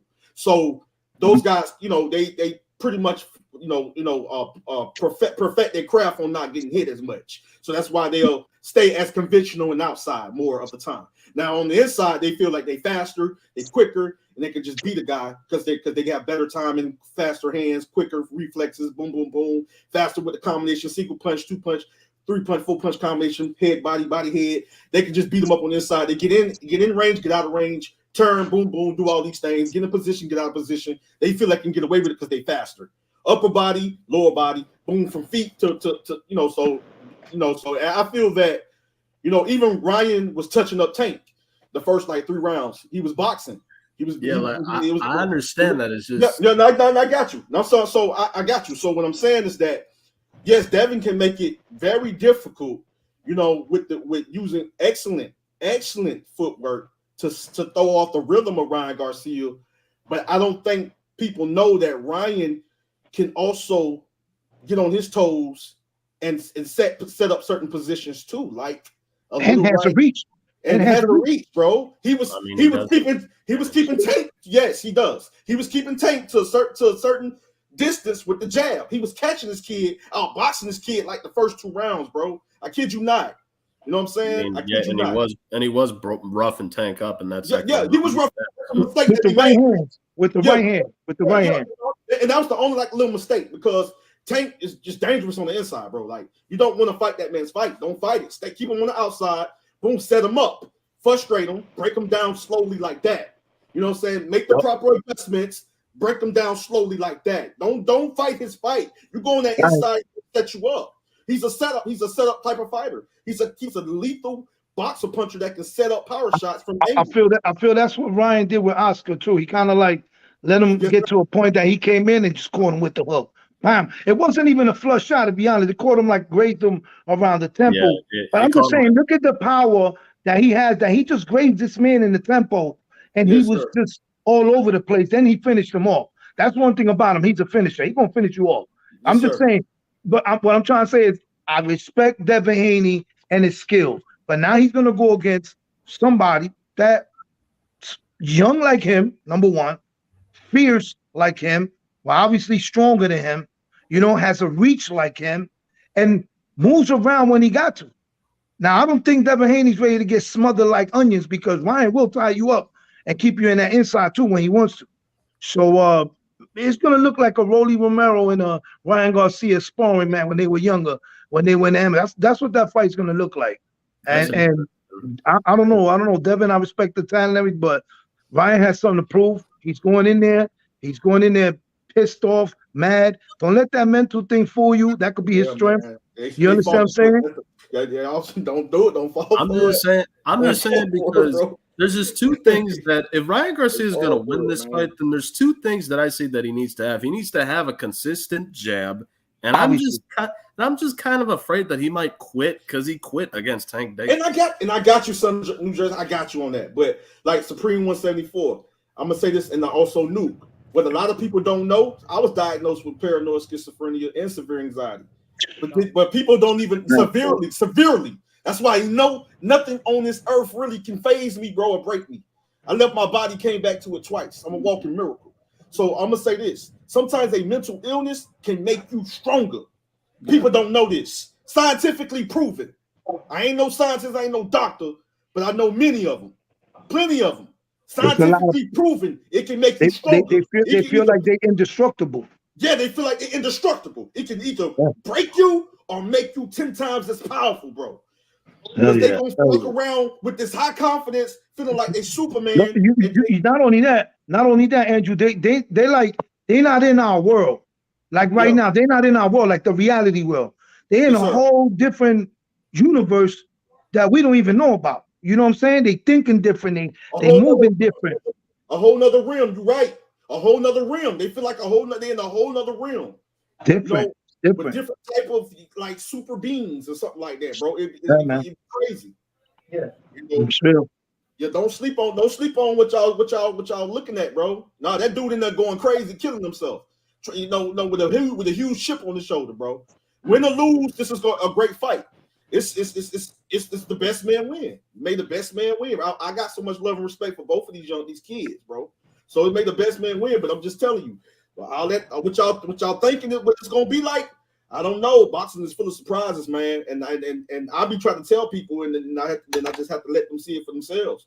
Wrong or right. I just want to see a great fight. You know what I'm saying? Like that other fight right now, that Rolly and Pitbull's crazy. That's crazy right there. I mean, you're not wrong about that. I mean, I first looked at it as like a joke, but I'm like, you know what? I'm gonna give this fight a chance because this is actually a fireworks type of stylistic kind of matchup. Even though it's Tank Davis's leftovers going at it, I kind of like it because they actually fit perfectly for each other. Rolly cannot Pitbull out, and Pitbull cannot roll out. Hey, you know what's funny? Like, hey, I noticed like the new generation of the day, right? Like everybody's like, nothing against you, son of New Jersey. I'm just saying, like, everybody always saying now, oh, you know, this guy fought, this guy's left over. You know what I'm saying? I feel like I feel like you fought, you lost. That doesn't make you leftover. You go on to the next fight and win that fight. You know what I'm saying? You might lose another one, but that shouldn't be like called leftovers and stuff like that. Like people done took this thing to a whole different concept, man. It's crazy. I grew up boxing. I grew up boxing. Funny, that's all, man. I was just joking. Yeah, I know. I grew up boxing. You know what I'm saying? I fought in PR for like 3 years. You know what I'm saying? I was born and raised in the South Bronx. I'm 51 years old. I fought all my life with my hands. You know what I'm saying? And I love boxing. I dedicate myself to boxing, actually going to see the Ryan Garcia fight. And we got some VIP passes, you know what I'm saying? And another thing, IBF, Yolando, my son put me on to you because when I started doing this channel, so I ain't really know too much, but he put me on to you. And I've been watching you ever since, my brother. And it's all about facts. It's all about the truth. And tell Southpaw to sit his dumb ass down. Yes, sir. Yes, sir. Yes, sir. Let me ask you guys a quick question, a quick rapid fire, man. So who is everybody picking? Wilder or Zhang? And we're just gonna go a lot of predictions real quick. Wilder, Zhang, who you got? I got the Big Bang. I got the Big Bang. I'm right behind Supreme. I'm right behind the General on that one. Big Bang Zhang. Well, like I said, I don't know who to trust in that fight. One guy gets tired easily, and the other guy just doesn't know how to box. So, and by the way, I know this is off topic, but I actually just purchased my tickets about 2 weeks ago for a big fight that I'll be going to Australia in May. So, I'll be going to that Cambosis.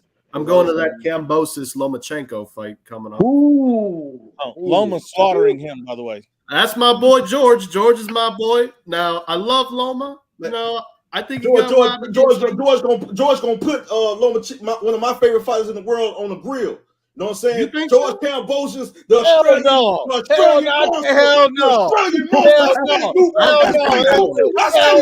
That's why I say, I don't care what you say. George is my boy. We're gonna have a barbecue chicken fry with that boy. Hell no. We're gonna have a Lomachenko sandwich. Hey, you know I had to mess with Nuke. Nuke, I know I had to get him. You know I had to get him. I'm being real with you, Nuke. I'm being real with you on this one because since I'm being George's corner, it's gonna be a great fight. But Loma got this. I'll be in this camp. It's gonna be a good one based on styles, but Loma got him. I think Loma gonna break him. He's gonna start to break him. I don't know. It's gonna be good. It's gonna be good while it lasts, though. Styles make fights, brother. I know. That's what I'm telling you, son of New Jersey. It's gonna be interesting at first. It's a great fight. Loma gonna start to separate. Loma's going to go in there and put on another great performance and get another win. And look, I'm sorry, but George Kambosos, to me, he's a one-hit wonder. He got to prove to me he can beat somebody else. I just don't see it I want in to him. debate you on this so Yeah, I bad. feel he tough. He solid. He's solid. Oh, I He's want solid. to. I want. Yeah, to I think Loma's slightly the superior guy of the two. So If he beats Loma, I'm gonna come on here and eat crow. I'll make a whole video about just eating crow. Okay, so how about this? Bro, I'm gonna make. I will make a video too. You know me, Nuke. I don't hide from nobody on my. Hey, yo, on my Nuke. platform, bro. He beat Loma. I'm a hug a kangaroo, and like a big one too. Hey, Nuke, I got an idea for you. Since I'll be in Australia for the George fight, which is 4 days after my birthday, once he beats Loma, it's not if, because I'm very confident in my boy. I feel you. Once he beats him, I can't wait to hear you with your crow. And I'll be like, I told you. But I'll tell you this though: if George loses, if he gets, I don't know, knocked out by Loma, then I'll eat my crow. Okay, I'll eat my crow. And look, and that's not to say George is not going to win a round, or he's going to have some success. Yeah, he's going to do his thing. I just don't think he's going to beat. I don't think he has the necessary skill set to beat a Vasyl Lomachenko. He could prove me wrong and shut me up right now. That's because, and I say that because of the Teofimo win, and Loma lost to Teofimo. So I'm like, you know what? I'm like, yeah.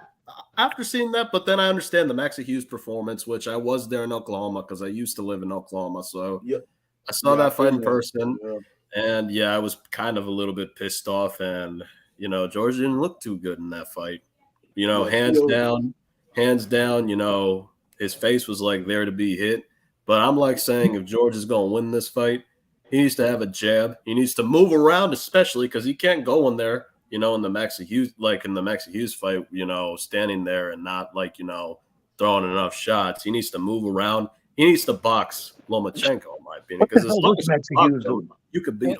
And I hate to say this, but I think this is going to come down to the same. I mean, look, you guys are very positive people, and I like that. But I'm not very positive. I'm negative. I'm an asshole. And I'm going to tell you this. I think this fight's going to come down in the same way I see the Ryan Garcia Devin Haney fight is going to come down to footwork. And what can you take away? Can you take away this guy's best attribute? Is Ryan Garcia going to be able to take away Devin Haney's jab?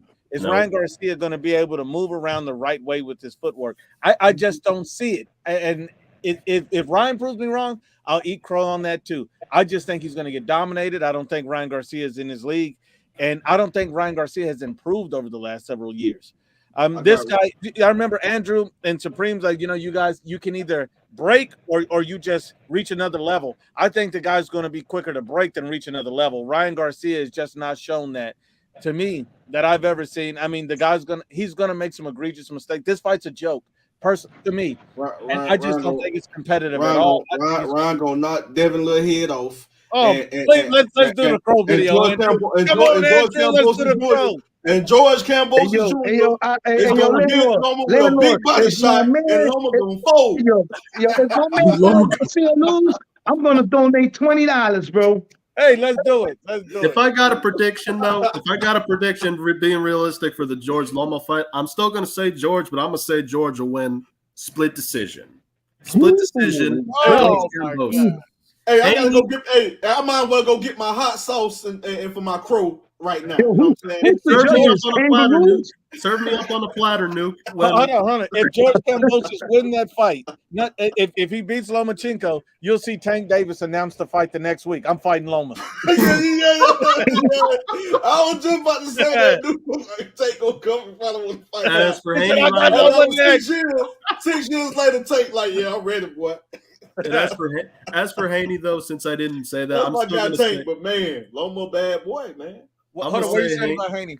I'm gonna say Haney TKO 10 rounds, making him quit. I think Haney makes him quit too. I think either he makes him quit or he beats the living shit out of him for 12 rounds. But I think, and I don't think Haney's a power puncher, but I think with Ryan, because he can defend himself, he's going to get. It's just going to look bad. I know, right? It's going to be another type of Regis Prograis / George Kambosos type of performance, except this one's going to be even worse. Yeah, I can see. I said I'll donate that 20. I'll donate that 20 if it happens, but I don't think it's going to happen like that. And everybody hear me. I'm ready to eat crow. If Ryan pulls it off, if Cambosis pulls it off, I'll eat crow. The Wilder Big Bang Zhang. I think Wilder could catch him if he slows down, but I trust Zhang more. I'm gonna go with Zhang. I go. You know what? Fine. Since I didn't say anything about that either, I guess I'll go with the Big Bang Zhang. I think That's right, Big Bang. I think he'll bang Wilder to sleep. Wilder cannot. Wilder cannot bang him to sleep. bro. Wilder cannot abandon that jab, bro. Like, I see that he's starting using a lot more from to the head to the body to frustrate, to set up the right hand. He can't abandon the jab. He's gonna have to use a jab against Zhang, man. If he don't, it's a wrap, bro. I just don't. What about Better BF Bivol? Let's get on record on that. Bivol by domination. It's 50-50 for me, but I feel like I'm just like it's coming to me. Like it's just like it's coming. Like the boxing gods are coming to me, and they just revealing everything. It's like I'm seeing how it goes round by round. It's like Bivol, he edges it. You know what I'm saying? 7 rounds, 8 rounds, 8 rounds. 8 rounds to 4, 7-5, something like that, bro. Like I hate to say it, but I gotta eat the words I said earlier. But it comes down to what IBF said, man. I'm gonna be honest, landlord. Bivol got better footwork. He does. That's the one. That's gonna be one of the biggest problems right there. The only problem with this though is, and this I feel like to every rule there's an exception. To every rule there's an anomaly. And I'm picking Archer Better BF as that exception, as that anomaly. And I've thought about this fight 100 different ways, and most of the time I've been coming out with Dimitri Bivol on top. But there's always this thing nagging me just looking at it like Better BF has 100% knockout rate. He found a way in the amateurs to get to Usyk and put him on the ground. I mean, think about it. He's no stranger to guys with great footwork. He's no stranger to this. He's used to this. I think Archer Better BF is going to find a way to hit that body of that chin, and he's going to put him down like he's did everybody else. I mean, I could be wrong. And I agree with you, Supreme. If there was ever anybody that could hurt Canelo, it would be that guy. I don't know if he can or not, but I think we're going to have to wait. If he gets past Bivol and Canelo gets past Benavidez, at some point, if they can make that happen at 175 for undisputed, I will love it. And I think that'll be the only fight that I've ever seen Canelo in where he could legitimately get knocked out. Now, maybe Canelo's chin is way better than his power. I don't know. I know Canelo's skills is going to be great, but Better BF always seems to find a way to close the show. So we shall see what can happen. But I'm going to go with Better BF. Very close fight, but by stoppage. But I think it'll be close until the stoppage. But I could be wrong, and Bivol could just outbox him. I could be wrong. And I agree with you, and that's why I say 50-50, man, until these fighters step in the ring. And so I just know I see 2 fighters that's not going to abandon the game plan. I see 2 fighters that's going to stick to what they do best. I see 2 fighters that's not going to back up, and that's not going to neglect, that's not going to be stagnant, and that's not going to be hesitant in their ways and their styles of fighting that allows them to be elite level fighters. I don't see Bivol giving up ground. I don't see the monster in Artur Beterbiev giving up ground.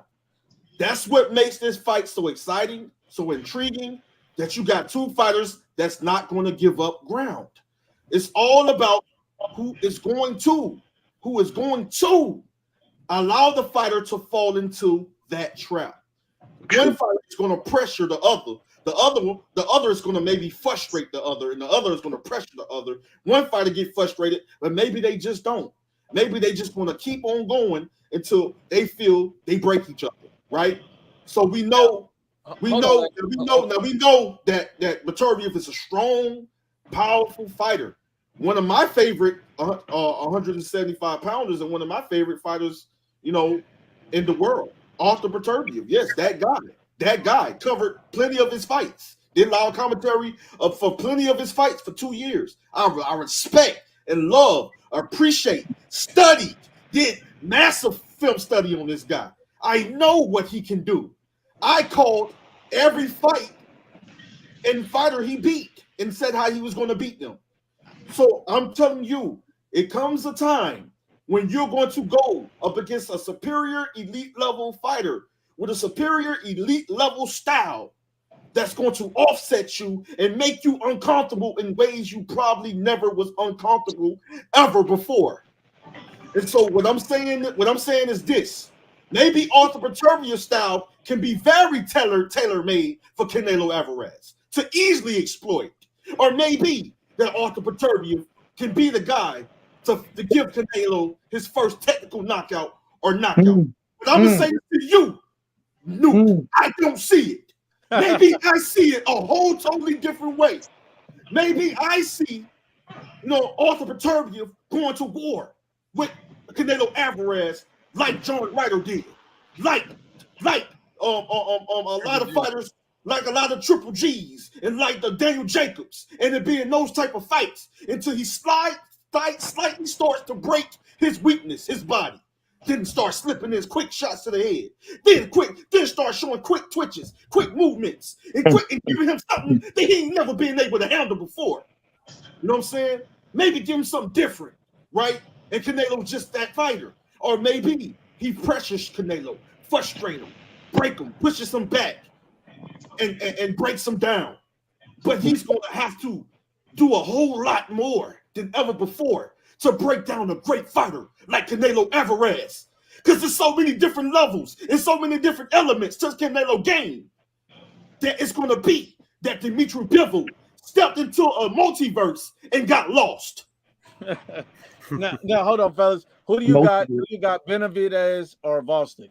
This will be our last prediction, and we'll shut it down. You keep doing it. Benavidez, Vostick. Who want to go first? And Andrew, you go first because you're struggling with it. I need you to go. Just let it out, my brother. Benavidez, Vostick. Who wins the fight? Say a name. Oh man. So basically, Vostick is an awkward fighter, man. Like he's awkward. The veteran is so awkward. His style is so difficult. When I tell you guys, Nuke, wins that fight. The son of New Jersey. Like when I tell you that his style is so awkward and so difficult. Like he's going to make David dig down deep in ways that's going to allow David to become so viciously out of control with his combinations. And I think that's when the separation comes with the hand speed, the power, the beautiful job at mixing up his attack with the combinations. David has three advantages over Vostick at this point that it will lead to, if not mid to late round technical knockout. Now, I'm not saying that it can't end like within 4 or 5, but he's going to get challenged. He's going to get tested in a way. So that's why I say it goes at least, because I can probably see a technical knockout probably within the 8th or the 9th, maybe the 10th. But I'm just saying within the mid to late, getting towards the late, it could be a stoppage by David Benavidez. But Vostick's gonna push him. He's gonna make that kid dig down deep, bro. I'm telling you. He's gonna have some moments that he's looking good, and he's gonna be very successful in ways that he's gonna make David turn into this probably the most vicious, because he knows when David turns on that ferociousness. When he turns on that ferociousness and shows that grit and that toughness along with that explosiveness, it's over. Yeah, it's gonna be like the birth of the dragon. Yes, sir. I'm gonna go with Benavidez, Joe. Straight up. The son, what do you got? It's a good fight. I like it. If I had to make a prediction, I'd say it's literally going to go like the Caleb Plant fight. Vostick sweeps 5 rounds completely. But then after 5 rounds, what do I see after that? I see by the 6th or the 7th round, Vostick's going to get tired. He's going to gas out. Benavidez is going to sweep, I would say, 4 rounds after that. Then by the 9th or the 10th, by the 10th round, actually, Vostick's still going to be slightly up on the cards. But then I see Benavidez getting to him. I see him running over Vostick. I see him battering Vostick on the ropes. And I see David Benavidez 10th round TKO and a come from behind win, where he's down on the cards, but comes back and wins a come from behind TKO win over a gamed Alexander Vostick. Yeah, my prediction is I think that Benavidez wins in the end. I think that he gets the Canelo fight. I think he wins this fight, but I think he might get found out this fight. So like we've seen in the Caleb Plant fight where David Benavidez lost some rounds, was just waiting on this guy to kind of wear himself out a little bit, and then he applied the massive pressure and broke him down. You've seen the Demetrius Andrade fight, although he did win that fight in dominant fashion. When you go back and look at the fight, you see Demetrius Andrade had just too many opportunities to hit him all over his face. Mhm. And he was literally using his face as a punching bag. I feel like with a guy like Vostok, he's going to win a lot of those early rounds. He's gonna make David pay in some ways. And you never know. David could get found out. He could get dropped. Something could happen in the fight where people no longer look at the Canelo Benavidez fight as they once did. They were like, oh, man, that's a closer fight, or I don't have as much faith. Now, if David goes in there and blasts this guy in 3 rounds, then we're looking at another fight. I just don't see it happening. I think he could be found out. You heard that? Y'all guys heard that? Y'all heard that? What's that? Something came to me, was saying something. Somebody was saying something to me, talking about David Benavidez. I love and respect the kid, man. I love and respect that kid. He's a monster. He's a beast. But that kid, Ben got found out. You know what I'm saying? And to the point where he was found out that a fight is one fighter see it, and that's how he's going to stop him. And that's Canelo Alvarez. I'm done. Yeah, I was about to say, because Demetrius Andrade, like what you said, even though he got stopped at 6 rounds, he was basically beating Benavidez's face like a piñata for like 2 rounds. It's just the problem is both Plant and Andrade have pillows for hands. They don't have any power. They can't make him pay. And you need a guy that's going to be able to make you pay. Like Canelo. Exactly. Canelo. Do you guys have any final thoughts? Andrew, you want to go first? Final thoughts about anything you want to say? Yeah, the way that Canelo stopped my guy, and I love him. I love the kid. The way that Canelo stopped my guy, Caleb Plant, is how Canelo would stop Benavidez if they fought. Benavidez couldn't stop Caleb Plant, and then that was the fight he got exploited. I don't like to use triangles theories, but that's the fight he got exploited. Canelo saw it. Canelo's like, oh my goodness, I can get this guy 3 different ways. Oh my goodness, I can see how he opposed a little threat, but I see how I get this kid up out of there. It's a lot of great fights coming, guys. June the 1st is one of my highly anticipated fights between Bivol and Dimitri Bivol and Arthur Beterbiev. And on the undercard, I'm hearing that now it's Wilder and Zali Zhang. So I mean that's a nice decent undercard. And I don't know who else is going to be on that undercard, but Philip Hrgovic and Daniel Dubois, they're going to fight on the undercard too. Daniel Dubois and Philip Hrgovic. Oh, okay.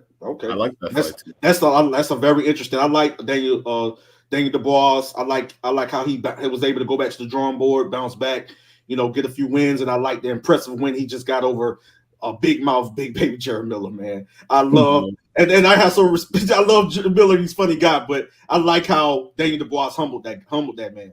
And that was a war. I covered that fight on the Day of Reckoning. Me and DT3 the Boom Man Nuke and the J. Roos Theory, we all covered that fight. And it was that whole entire card was amazing. The Joshua, just like we said he was gonna do, knocked out Francis Ngannou. That was a massive event. We covered that one as well. Did great numbers, man. Oh my goodness, Nuke, you got to go back and watch that, bro. But other than that, man, we got boxing. It's a beautiful time to be a fan of the sport of boxing. If you're just coming into the sport, you're coming in at the perfect time, man. We got a lot of great fights. I believe Devin and Ryan's gonna be a great fight. Win or lose, whoever win or lose, I believe that's gonna be a great fight. We got Inoue, Monster Inoue versus Neri. I think that's gonna be a nice, interesting fight. I got Monster in that. It's gonna be a nice, interesting. Man, we got some great fights, and I'm really looking forward to Fury and Alexander Usyk. I didn't ask you that. Who wins that, Fury Usyk? Man. I go ahead and say this real quick. I think in my eyes, just looking how they, based on just looking at these fighters for a long time, man, studying these fighters and observing these fighters. Fury a little longer than Usyk as far as been observing and paying attention to. But as I do film study, as I analyze, as I evaluate the situation, I think any one of these guys can win it. But I'm leaning towards more now as the fight gets closer. As I go deeper into film study, I'm starting to look and see how, like, Fury cutting this, he's cutting that weight because he knows he's going to have to go at a certain pace, right? Because you know that Usyk at a certain pace, his movement is just off the wall. But so Fury is preparing for that, along with sharpening up the fundamentals and the superior skills of working off the jab, setting up the beautiful 1-2 follow with the left hook, right hook, boom, sneak up, uppercut, get in, get out. He's going to try to use the reach, the size, leaning on all that. I don't know if we're going to witness that from Fury, but I just know that Usyk is going to make it a difficult fight for him. Fury, based on his skills and based on his size, throws off Usyk a little bit based off the little gibberiness he likes to do in the feints. I just think that I look at all the things, all the important factors when it comes to both fighters on how they both win this fight.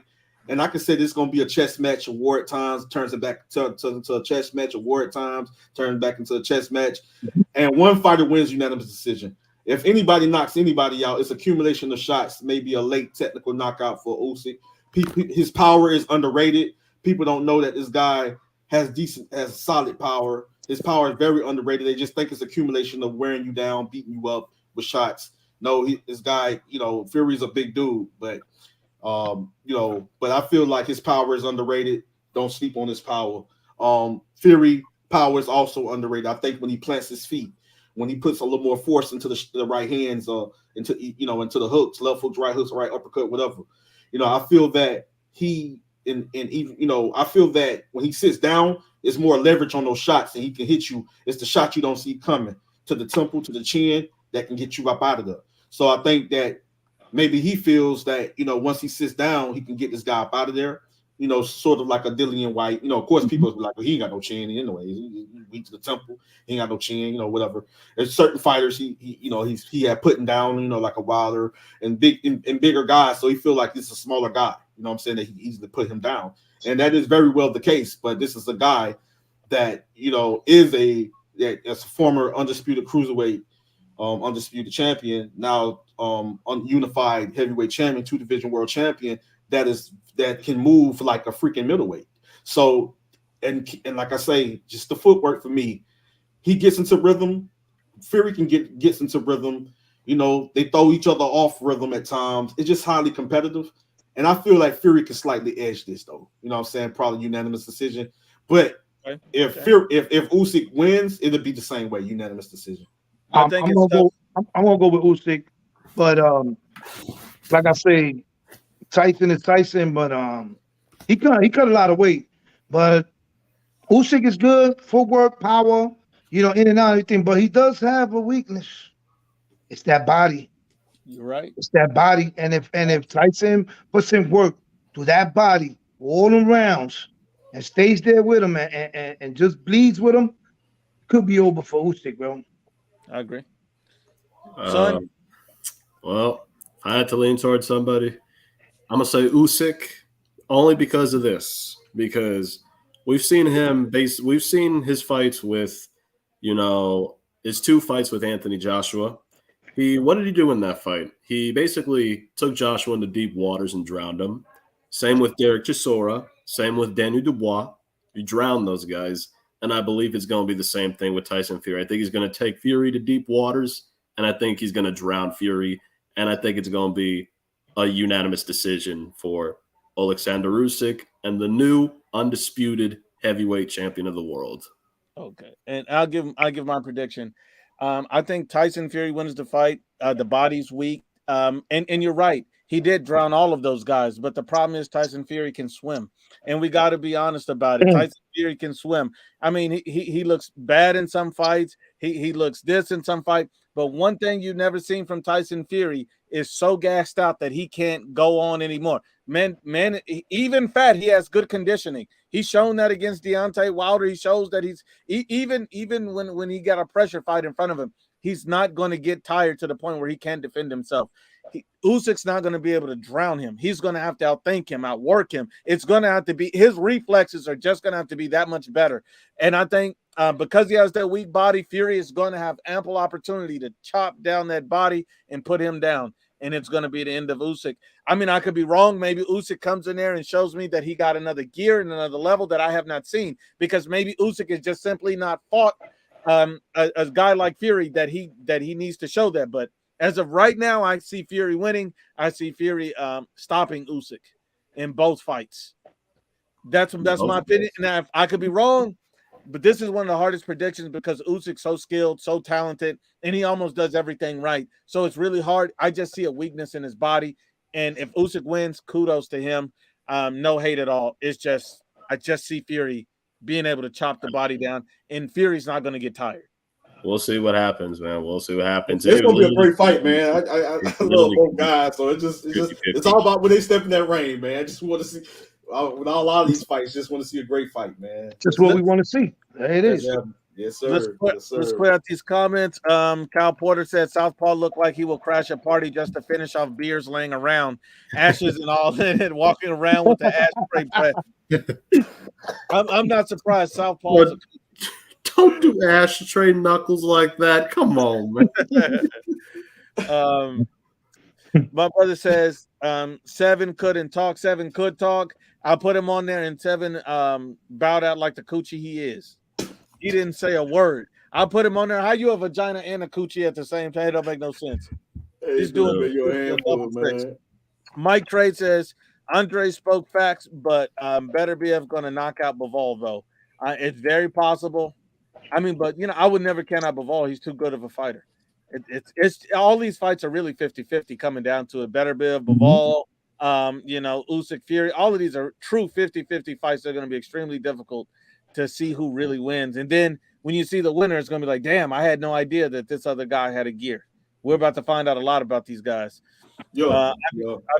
Stroking said, punch drunk, boxing podcaster by day, catalytic converter thief by night. Damn. Hey, Nuke, how about this one, since no one got to really mention this? How about Gervonta Tank Davis versus Frank Martin? Oh, man, that to me, I'm not really impressed by the 30-year-old virgin and Frank Martin.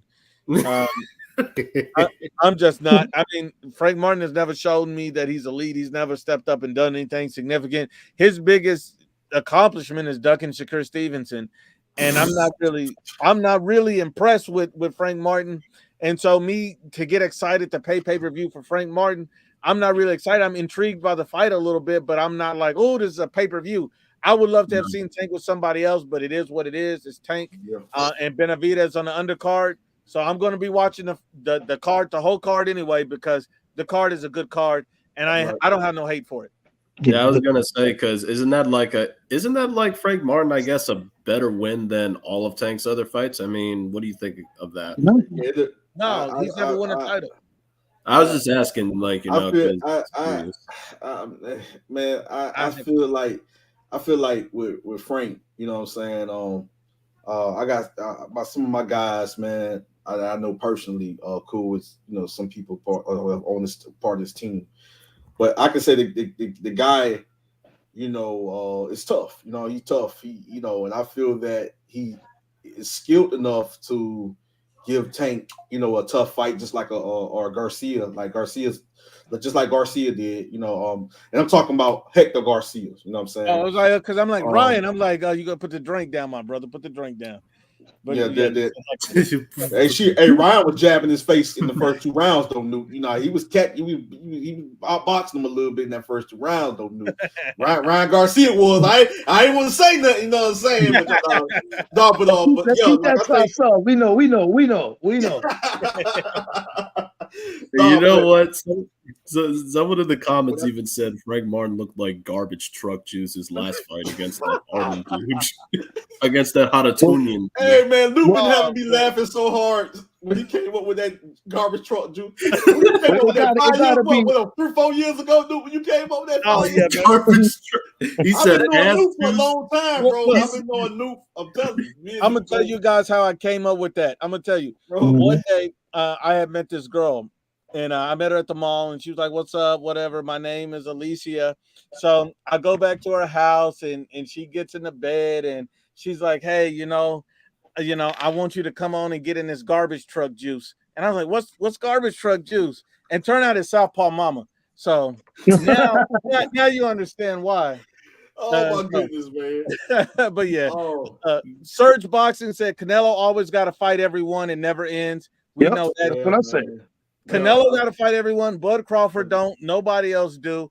I just like keeping the same energy. If I'm gonna make Canelo have to fight all these guys, everybody else need to do that shit too, not just one guy. Then you don't have a sport of boxing. You have the sport of Canelo, and we supposed to be all about boxing.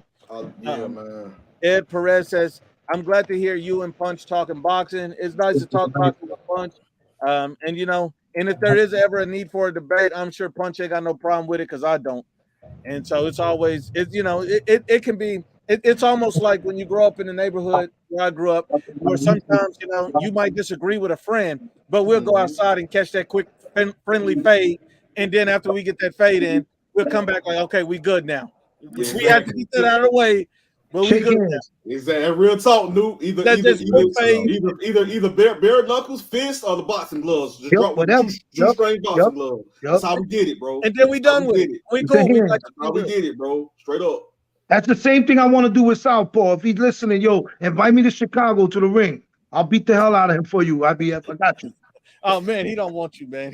He looking at cherry pick. He'd rather stay in his basement. Like Tigger, man. He's staying in his basement. Hey, Supreme. I might have to come. I might have to come back to Chi-Town, because that's where my lineage is at right there. I still got all my family still over there on the south side. The Smiths. I ain't got no beef with the south side. I got beef with him.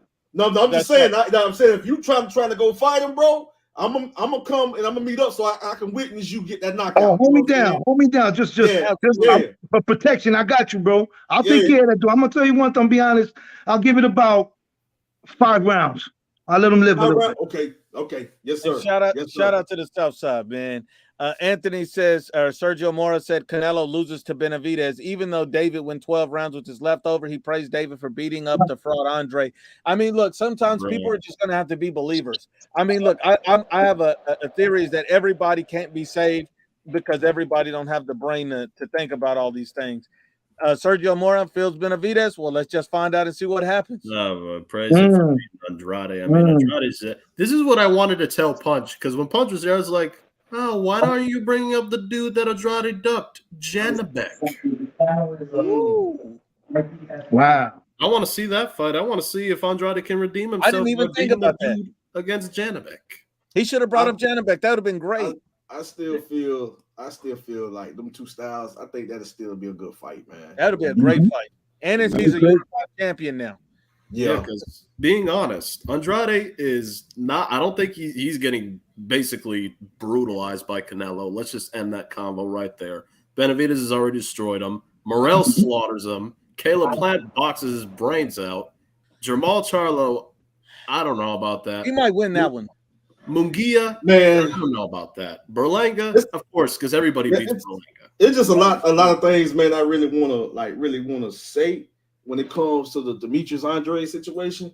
But in boxing, what we don't do, we show that we strong. We don't never show no weakness. And so we ain't finna come up with no excuses, man. We ain't. You know what I'm saying? And just keep it at this. David Benavidez was the monster in the ring, the better guy that night, man. You know what I'm saying? Andre got to go back to the drawing board and be more active. That's the only thing I can suggest to that brother. Be more active. And he started off good. He started off good. I ain't gonna lie. He did. He started off good. If he keep that pace up, all this shit talking this guy was doing, it's a wrap now. But then he just lost it. Now the only thing I'm gonna say about all this is, you say be more active. The guy's 36, and the guy just got brutally knocked out. He just turned 36, Nuke? I think so. He's he did. Yeah, he's 36. So he's 36. Him being more active, especially after a stoppage like that, I don't know. I don't know if he got it in him to do that. He might turn the gatekeeper soon. Mike Trade says y'all break down Arthur Canelo. Man, that's a war. That is a war. We kind of talked about it a little bit. Arthur is the only guy I think that could potentially give Canelo that work as far as stoppage. But I still think Canelo has an avenue to win that fight as well. It would be a great fight, excellent fight, and I would. 36, man. Yeah, and you know, and I like Andrade. And I like Andrade, by the way. I'm a fan of Andrade. It's just the reason why I bring up Janibek is because I want to see him get that belt back. I want to see him become undisputed at 160 and retire on a high note. That's what I just want to see and ask from him. That's all. Yeah, 36, man. February the 26th, he just turned 36 years old, man. God dang. Oh man. But it's just, but I say, man, get in shape, stay in shape. You know, you never know. You know, sometimes Father Time, you know, creeps on you. I mean, stay in shape, and you know, you never know. Maybe you still ready for his next opportunity. Maybe 2 more years, 3 more years. You know, just stay in shape. That's all I can ask. That's all I can ask of him. Stay in shape, stay active, man. And you know, that's it. The Big Donut says, your thoughts on Showbiz extreme Wakanda bias. He doesn't keep the same energy with ducks like Bud, Tank, the EBT line. Oh my goodness. Oh my goodness. The only thing I'll say about Showbiz the adult is I've invited him on the platform a few times, you know, because I've seen too many biases and contradictions in his thought process. And I mean, look, the first thing is you never trust a man who look like he does nonstop lines of coke. Look at this man's eyes. Look at this man. Man, look like it's a bug's life permanently on his face. It don't make no damn sense. Yo, nigga eyes look like Jackson Gleason from The Honeymooners. Oh yeah, Nook, I forgot to tell you. One of our friends is he's in the chat saying, "Hey, it's Hit Kid." He said, "Hey, Nuke, you're being called out in the chat off a clown." Hit Kid said that. It was some guy named Andres that said, "Yo, drop the link. I'm here to expose you." Oh, Andres, you're gonna show up at the end of the live talking about to expose me, bruh. Andres, I just want to say this, my brother, before I get off this panel. I'm just gonna tell you the truth. It's only a few of us, man, that's around. You know, I know a lot of y'all don't know a lot of the others, you know, that surrounds Nuke. You know what I'm saying? And Nuke would tell you that we known to go to war with anybody. We known to have boxing discussions with anybody. We would go to war with the devil if we had to, brother. So I'm gonna tell you this: we have been around for too long, bro. This ain't nothing to us, bro. And I promise you, you get on here and you'll just become a punching bag to us. I promise you that. You know what I'm saying? Because if you're talking about guys with energy, the passion, you know, for this sport, you're talking about guys that are very knowledgeable when it comes to this sport. You're talking about the real kings of this box community. My nigga, you on a panel with 2 of them. Question. Hold on. And I got one more thing. I'd like to give a quick shout out to Sean on Boxing, Sean Newton. That's my guy. I like Sean Newton. One day, Sean Newton, that's my brother too. We're going to have to get Sean Newton on the panel and just to chop it up with us, because even though I find out myself like disagreeing with Sean on certain things, I respect. We all do though, Newt. We all do though, but we still, you know, we're just nothing but boxing discussion, boxing talk. I just respect his knowledge of the game and love of the sport so much. I respect it. I would love to have. It would be an honor to have him on the panel at some point. I would definitely love that. But my thoughts on this: Showbiz the adult, he doesn't call out Bud Crawford for ducking or mandatory, or if you would count that as ducking. Same with Tank. This guy doesn't put the foot on other people's neck. He's very biased, and that's something that he always shown. One day, I made a video about him recently, and it was like where he made a contradiction within 2 weeks. He said Canelo was ducking David Benavidez hard. Then he said he wasn't. Then he said Tank was the face of boxing. Then he said Canelo was. I mean, the guy is just jumping from lap to lap. He don't know who to ride. So this is what you expect from a guy like that. That's why he's a clown to me. That's why he's called Showbiz the stripper. That's it, man. That's it. My brother Martin says Canelo said he wants to fight 4 times this year. Next is Berlanga, then David in December. Samson already said David isn't fighting in September. He gets all the number 1 ranked fighters out of the way. What are your thoughts? I think Canelo Alvarez is a great fighter. He's an elite fighter. And unlike some people think Canelo's on a decline, I'm not one of the people that believes that. I never believed in that narrative. I believed he was injured. I believed he needed to get back, and he did, and he's looked great. The only thing I will tell you is this.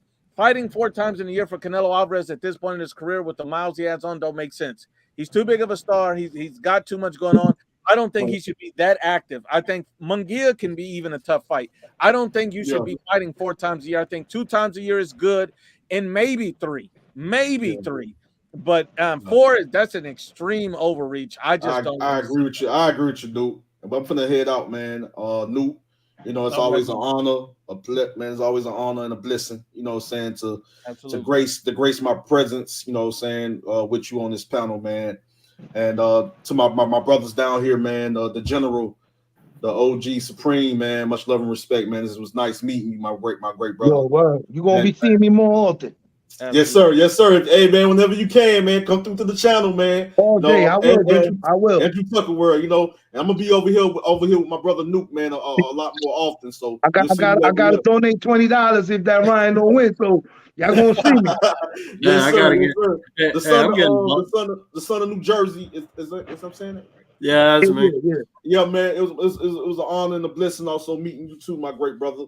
And subscribe to Andrew Tucker World if you ain't already subscribed. Yeah. It was great to meet you too, bro, Andrew. Preach. Keep preaching, bro. Hey, man. I'm just a realist, man. I love the sport, man. And before you go, I want to just say, man, look, I know I ain't talked to DT3 in a long time, but shout out to him, man. It's always love and respect with DT3. We go too far back, so much respect to him. Hey, but the thing is this, we coming together. He gonna be joining me. And my co-host, the Big J Roos Theory, he got a channel now too. So go subscribe to the J Roos Theory. We gonna come together for June the 1st. That June the 1st card. I think like the so if you want to just come through, man, and just chop it up for a minute. Just remind me like a day before, the same day or something. Just reach out to me some way. Remind me. Let me know what's going on. I'll definitely come on there and chop it up. It's much love with DT3. And shout out to Bruce Vane. Bruce Vane, eat a bag of dicks. I got to keep it 100. Hey, man. Hey, Nuke, we out of that, man. You know what I'm saying? The MBBC, okay, my bad. The MBBC, you know what? Hey, no issue with Bruce, but the MBBC, the two hands, and DT3 and Myron Magnus, Boxing Lodges United, and JVZ, we ain't got nothing to do with that. Hey, yo, I'm rolling with you. I'm rolling with you, landlord. We ain't got nothing to do with that. You know what I'm saying? We out of that. Y'all boys went to war back then. You know what I'm saying? Hey, he's free to come on here and get that smoke. We was out of it then. You know what I'm saying? We was out of it then. You know what I'm saying? Yeah, and look, I'd like to give a shout out to Two Hands, man. I ain't talked to him in a while, but much love and respect to Two Hands, DT3, Jay Beasy, the whole MBBC, Myron Magnus. Much love to you. Much love to Andrew Tucker. Subscribe to all those great brothers. They doing good work over there, and I will always support all of them. And Bruce Vane, eat a bag of dicks. Hey, the landlord, y'all hit that like button. Continue to support my brother from another mother. You know what I'm saying? Hey, he one of the realest, man. You know what I'm saying? Real recognized real, bro. One of the real, bro. Real recognized real. So I'm just let y'all know, man. It's a lot that's on the scene now, but it's a lot of the generals. They ain't going nowhere until they close our caskets. Yeah, right. Salute, family. Salute, brothers. All right, y'all. Be safe, man. One love for y'all. Yes, sir. Salute, family. Now, I do got another question. Canelo could go undisputed at 75 and still be criticized. Yep, he could. No matter what Canelo do, he's going to get criticized. That's just the way they are. They're going to criticize Canelo no matter what. And that's because he's the face of boxing. He's the top dog, and that's what they're always going to do. They're going to criticize the guy who's at the top because they're haters. And so I'm not surprised at that at all. Salute to my brother, Black and Brown Boxing as well. If you're in the chat, whatever, salute to you, family. Lucy Girl says, Canelo, the king, he's a businessman, will get his 200 mil. Because all the ducking haters will want to see and will win by the 9th round knockout. Canelo the King, pull up the resume. No one comes close. And that's an absolute fact. No one comes close to Canelo Alvarez right now. He has the best resume in boxing. He's already let his nuts hang. And a lot of people that are calling him a ducks are guys who are simply out here holding nuts. My brother Anthony says IBFP waiting on that men lie, women lie, facts don't lie hoodie. Shout out, brother. Thanks for the dope ass channel. Salute to you, family. And I'm redoing the merch shop. That's still a work in progress, but I am definitely going to get that up. And shout out to Punch Drunk Boxing for coming through and reaching out. Salute to you and everybody else, man, for joining us. There's been a long live. We're definitely going to keep them coming more often. Salute, everybody.